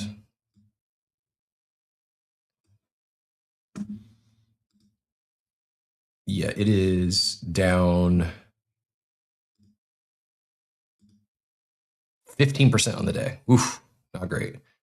Second biggest loser on the day, in at least per the Hyperliquid charts. But yeah, down 15% on the day. Not great, but it is what it is. Do not hold a bag of Azuki at this time. But I thought I was going to get a free lunch out of my ETH long. It's looking like it's going to cost me a lunch at this point, maybe a dinner at this rate. Hopefully we get a bounce. Come on, 9:30. Markets buy the SEC news. That's what we're going to roll right into from this market update, is talking about the SEC and the CFTC joint announcement yesterday coming out. This is the official press release you're seeing here on screen. The SEC clarifies the application of federal security laws to crypto assets. Today, they issued an interpretation clarifying how federal security laws apply to certain crypto assets and transactions involving crypto assets. This is a major step in I just moved my tab and I've lost my where I was reading. Major step in the Commission's effort to provide greater clarity regarding the Commission's treatment of crypto assets and complements Congress's endeavors to codify a comprehensive market structure framework into statute. The Commodity Futures and Trading Commission, the CFTC, joined interpretation to provide guidance that the CFTC and staff will administer the Commodity Exchange Act consistent with the Commission's interpretation. What this means: provides coherent token taxonomy for digital commodities, digital collectibles, digital tools, stablecoins, and digital securities. Addresses how non-crypto security assets or non-security crypto assets, which is a crypto asset that is not a security, may become subject to, and how it ceases to be subject to an investment contract, and clarifies the application of federal security laws to airdrops, protocol mining, protocol staking, and the wrapping of a non-security crypto asset. Market participants, from innovators to issuers to individual investors, should review this interpretation to better understand the regulatory jurisdiction between the SEC and the CFTC. The interpretation will be published from the SEC and the Federal Registrar. I will go find those links and share those momentarily. If anyone went deep on this yesterday, feel free to drop your comments, questions, or thoughts in the chat, or join us here on stage. I did have a few posts I thought were pretty good on the topic, and I'm just looking to pull them up now. The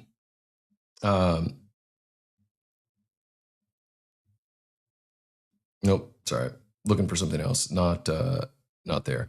The TLDR here, as I look for these posts, digital commodities is what they're calling them, not securities. They named Bitcoin, ETH, Solana, and 13 others explicitly in the release.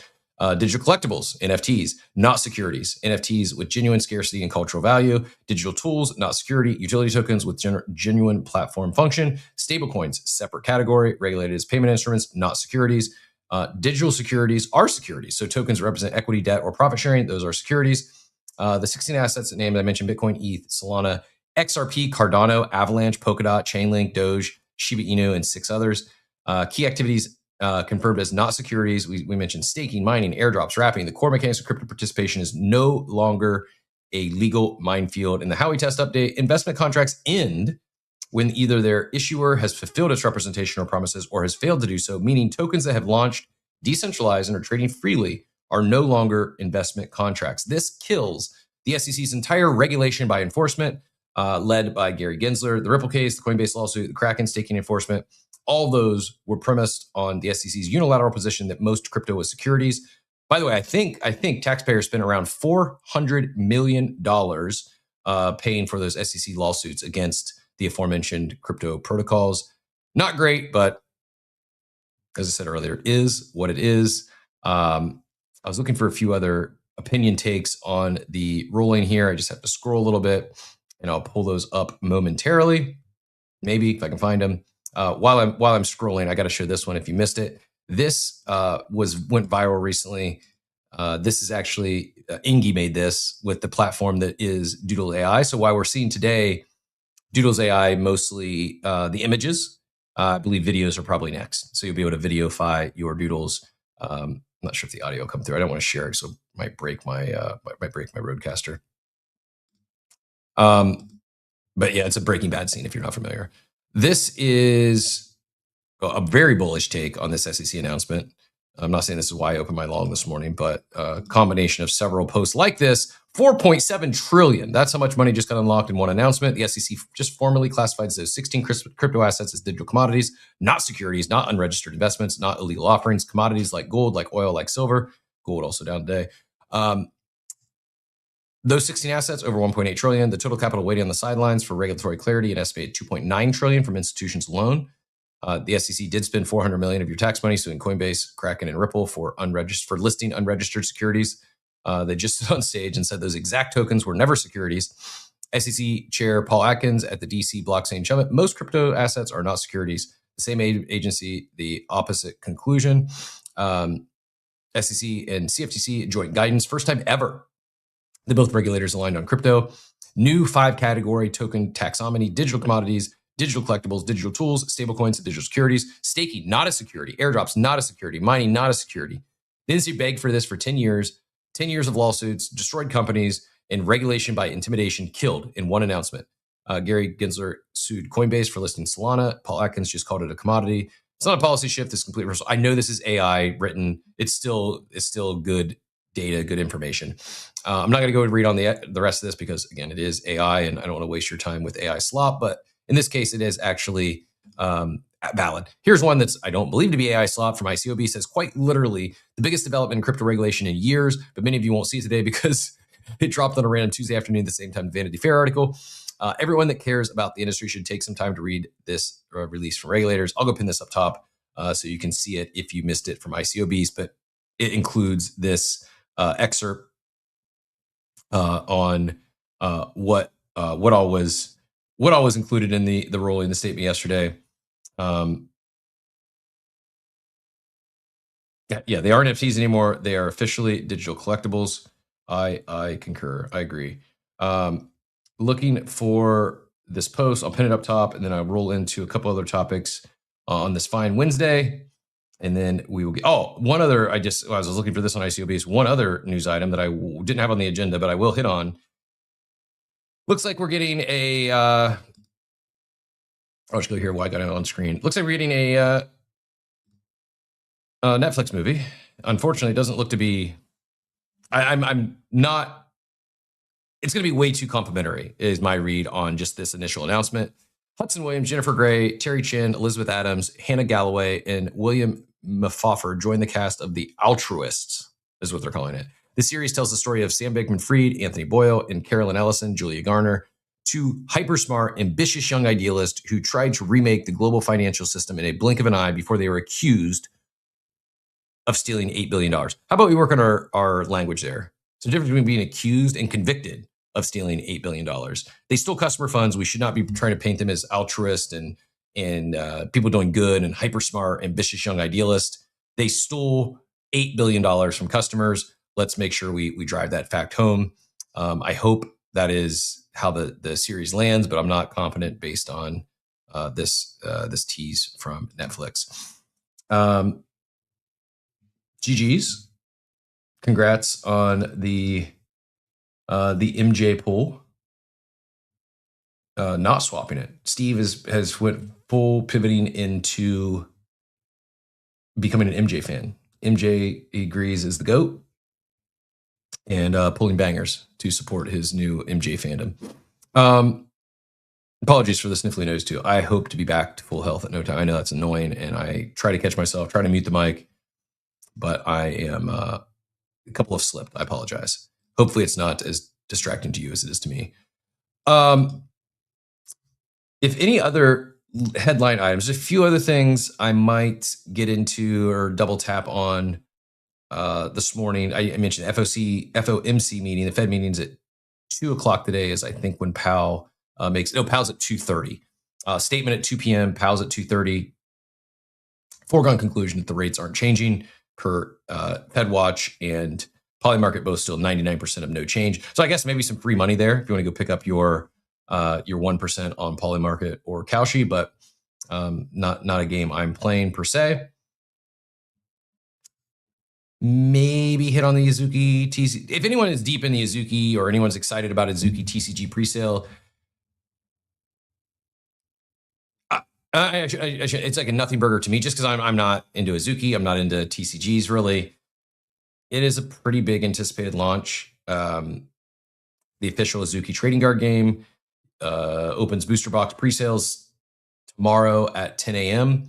100,000 is committed to inaugural prize pools. Core TCG signed on as an official tournament organizer.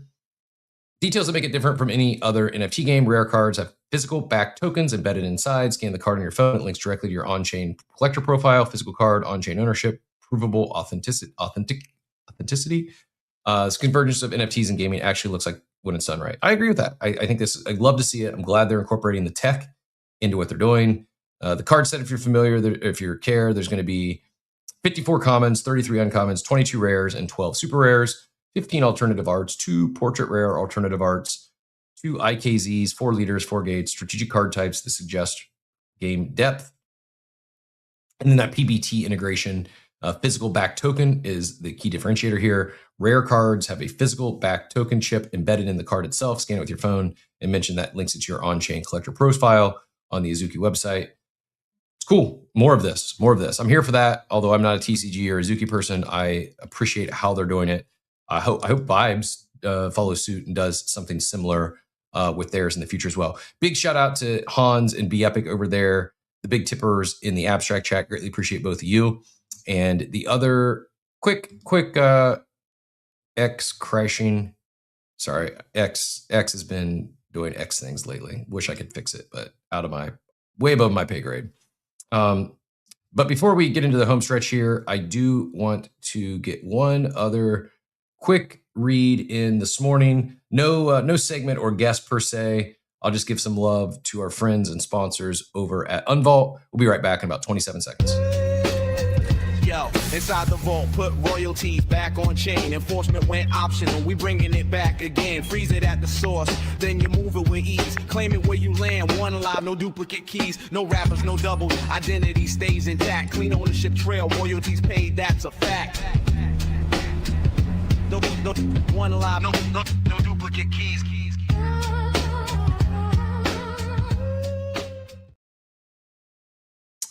This is In the Vault, brought to you by Unvault, our friends over there, bringing royalties back, bringing them on chain, and protecting not just new contracts, but helping existing NFT collections move to a royalty protected contract. They've got a new fancy marketplace. Go check out unvault.com. New website looks great. And they just announced a new partnership, FoxyFam. One of the big collections over on Ape Chain is partnered with Unvault. Will be the next to announce. So I'm sure we'll get FoxyFam on in the near future. But yeah, they're not just building their system where they're helping teams launch with royalty protected contracts or migrate to royalty protected contracts. In addition to that, their divot program allows the collections to share those royalties with their collectors, with their holders. Just doing some really good stuff, really pushing the space forward.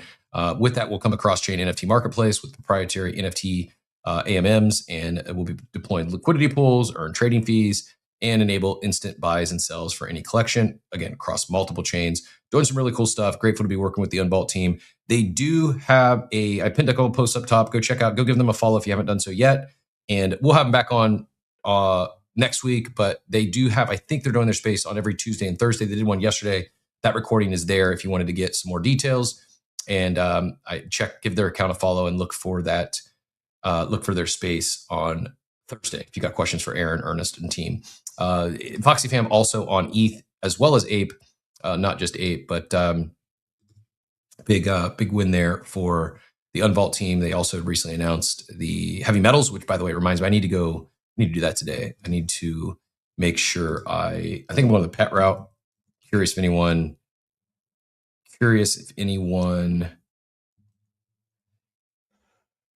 got your Evo 2 or your pet. If you have any alpha one way or the other, I'm going the pet route. I feel my Evo 2 was just so I could participate. It's nothing I'm like in love with.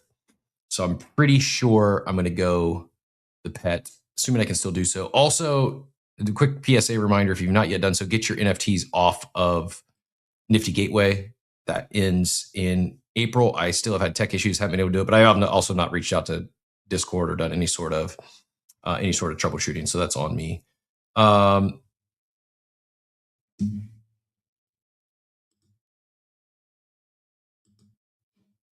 Here's some alpha for you.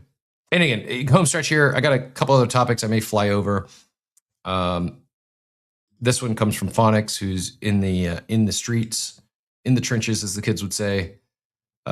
Suggesting to check out trade.xyz if you haven't yet. Probably an airdrop at some point, maybe on the levels of hype. S&P Dow Jones indices and Trade XYZ have joined forces to launch the first official S&P 500 perpetual contract exclusively on Hyperliquid.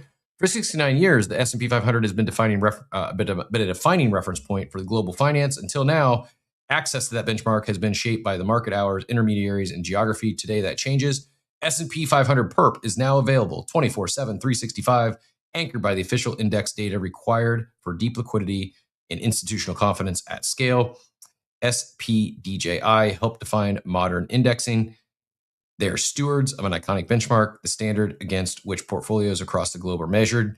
We are honored to bring that legacy on chain. Trade XYZ is bringing the world's most iconic assets towards a future of global continuous market, a future powered by Hyperliquid. GG's to the team. Congrats, and worth checking out. I'll go grab that and put it up top. Mutant Fusion sponsors by the one and only, I'm guessing you're talking FoxyFam there. I'm not sure, but I just saw that in the chat as well. Cool chick. Article in the chat. So you bought an ape. Now what? And also a reminder, her bracket madness mint is live. It's only 0.011 ETH, and you don't need any knowledge of college basketball.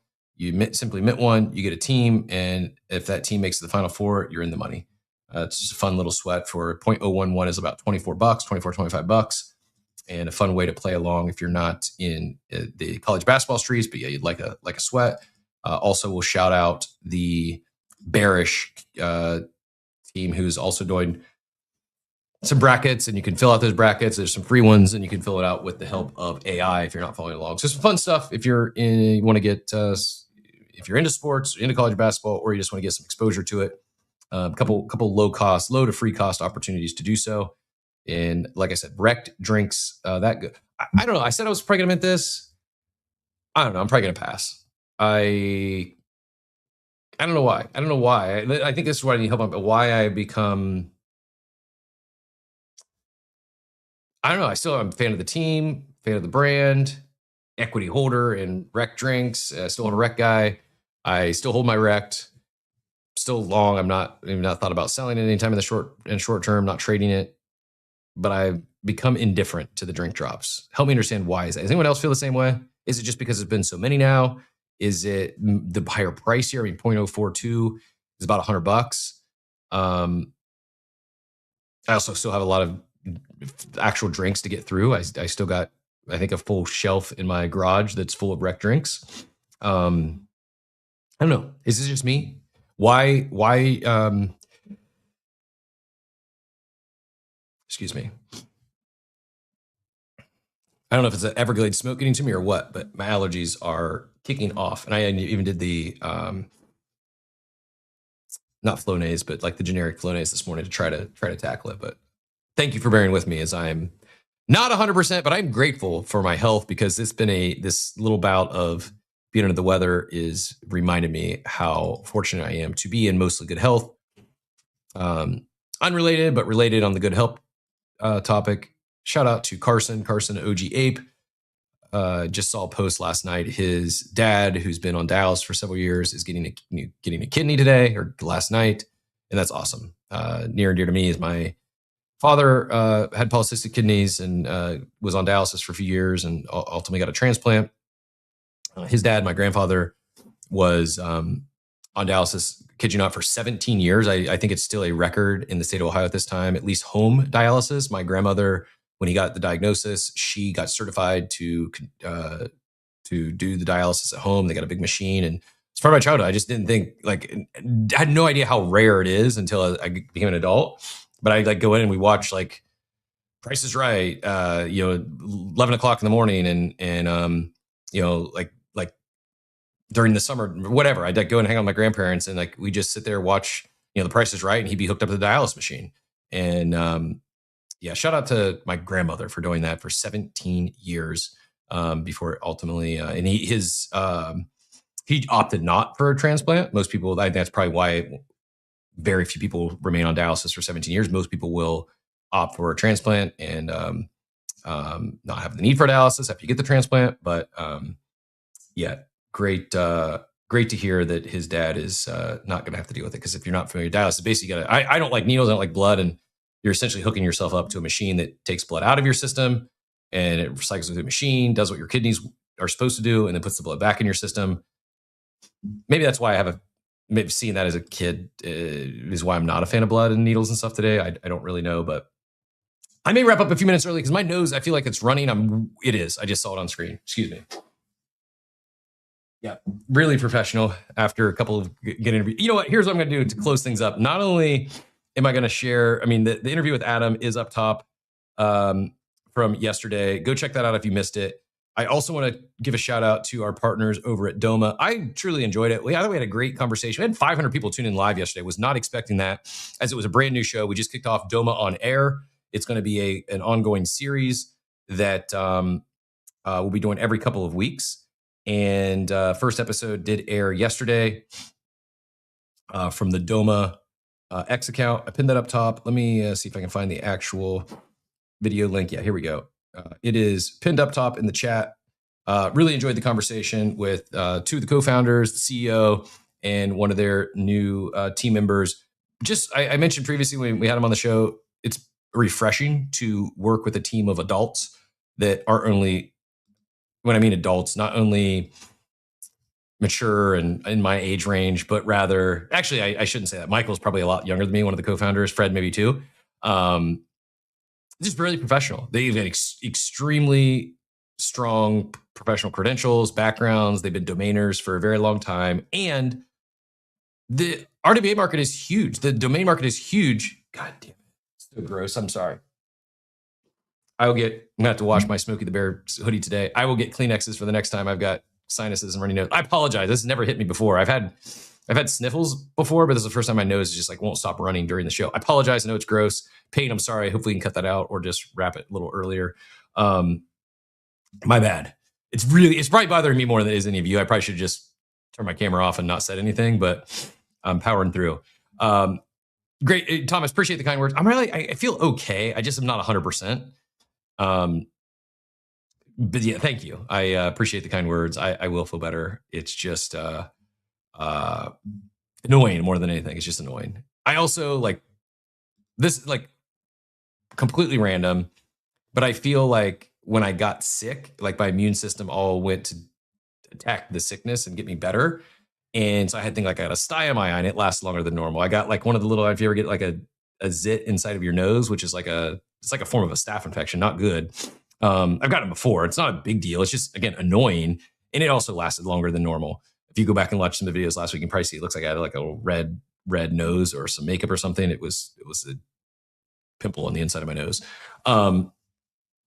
That's it. This is it. I'm doing my play my best mutant. It is not Mutant Monday. It's Mutant Wednesday, and I am doing my best mutant cake face impression today, supporting the Doodles AI Studio launch.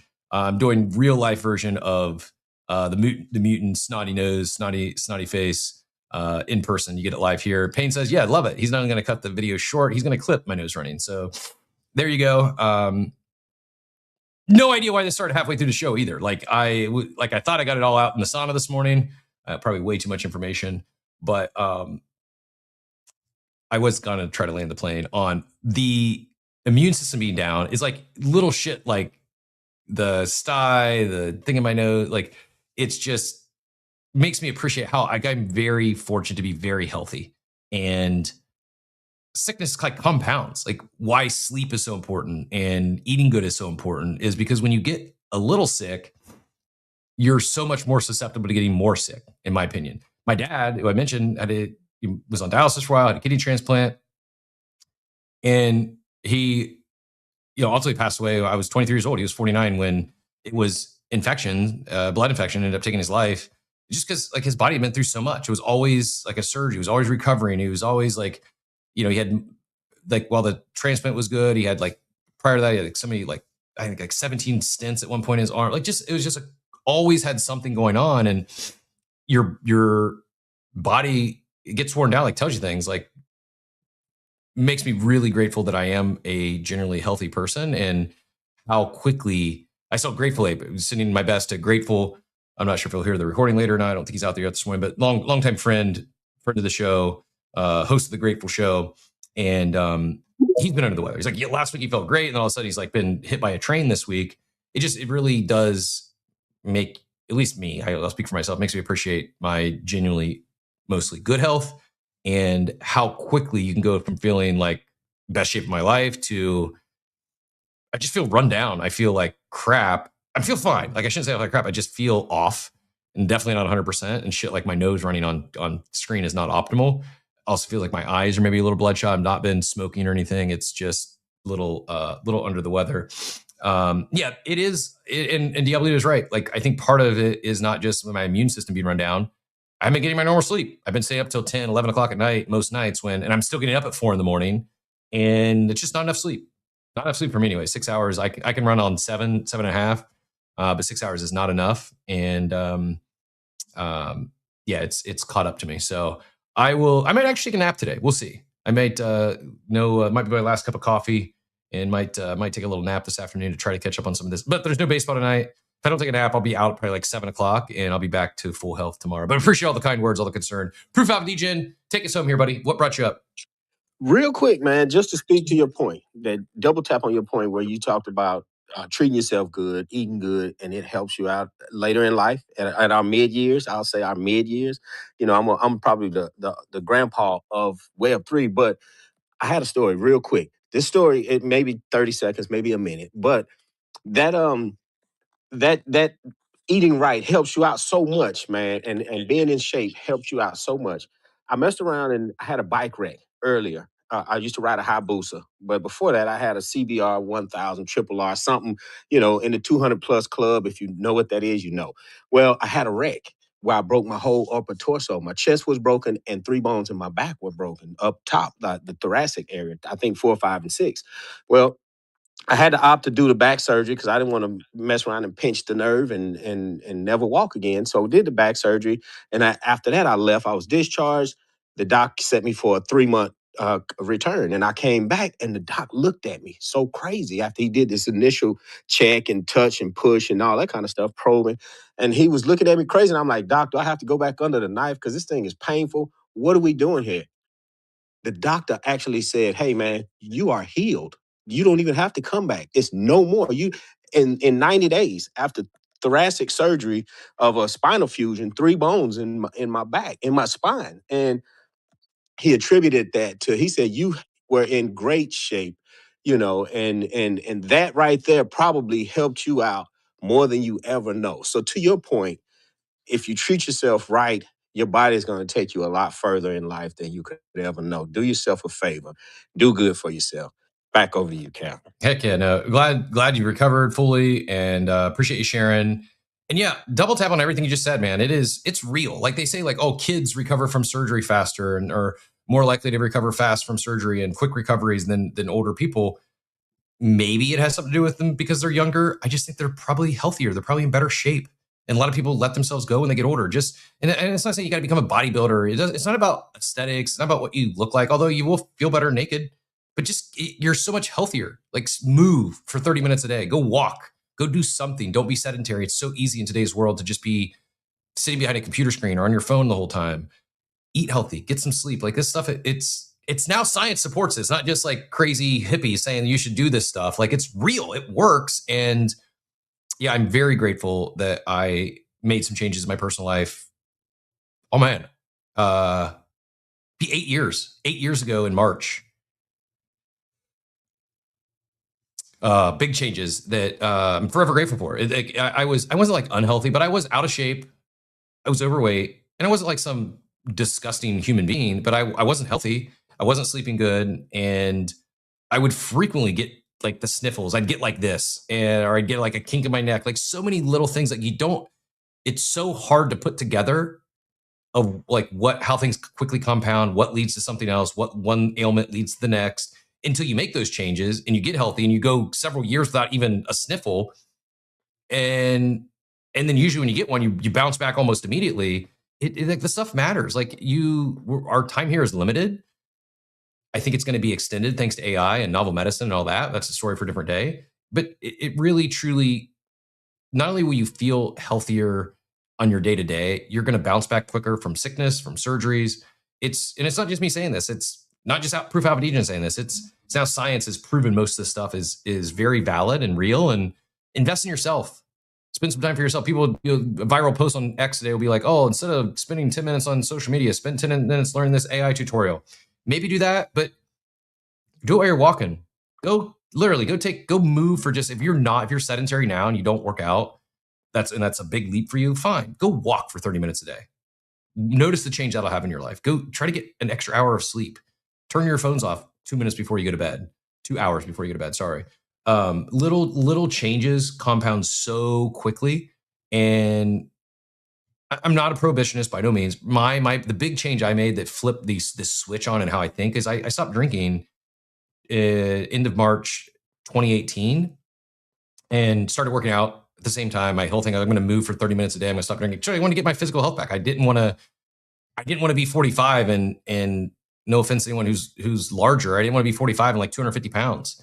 I didn't want to have a beer bod. I didn't want to have a dad bod. And I made changes like, I'm going to stop drinking for a month. I'm going to start working out every day. And I just started feeling better on every aspect of my life. And so I never went back, and very grateful I made that. I wish I would have made the changes when I was in my mid 20s. I would say I don't want to change my college experience, so I'm fine not working out through college and eating and drinking, whatever. But I wish I would have waited until I was 38 to make those changes. I'm grateful I did when I did, but yeah, if you're on the younger end of that spectrum than myself and Proof Alpha DJ, start now. And if you take anything out of today's show, hopefully that's it. Do appreciate y'all being here. We'll be back tomorrow, as always, 8 a.m. Eastern time. If you go check out, go give that post some love if you don't mind. That'd be my ask as I send you out of here.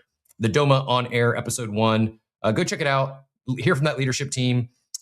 Never any obligations in this stuff, but it does mean a lot. It is a new arena that myself and Payne are venturing into, and appreciate everyone who showed up yesterday. You blew our expectations out of the water. Appreciate all the love and support on any of the sponsors. It does mean the world to us and does far more than just keep the lights on. So appreciate y'all. Have a wonderful Wednesday, and we'll see y'all tomorrow at 8. Have a great day, everyone.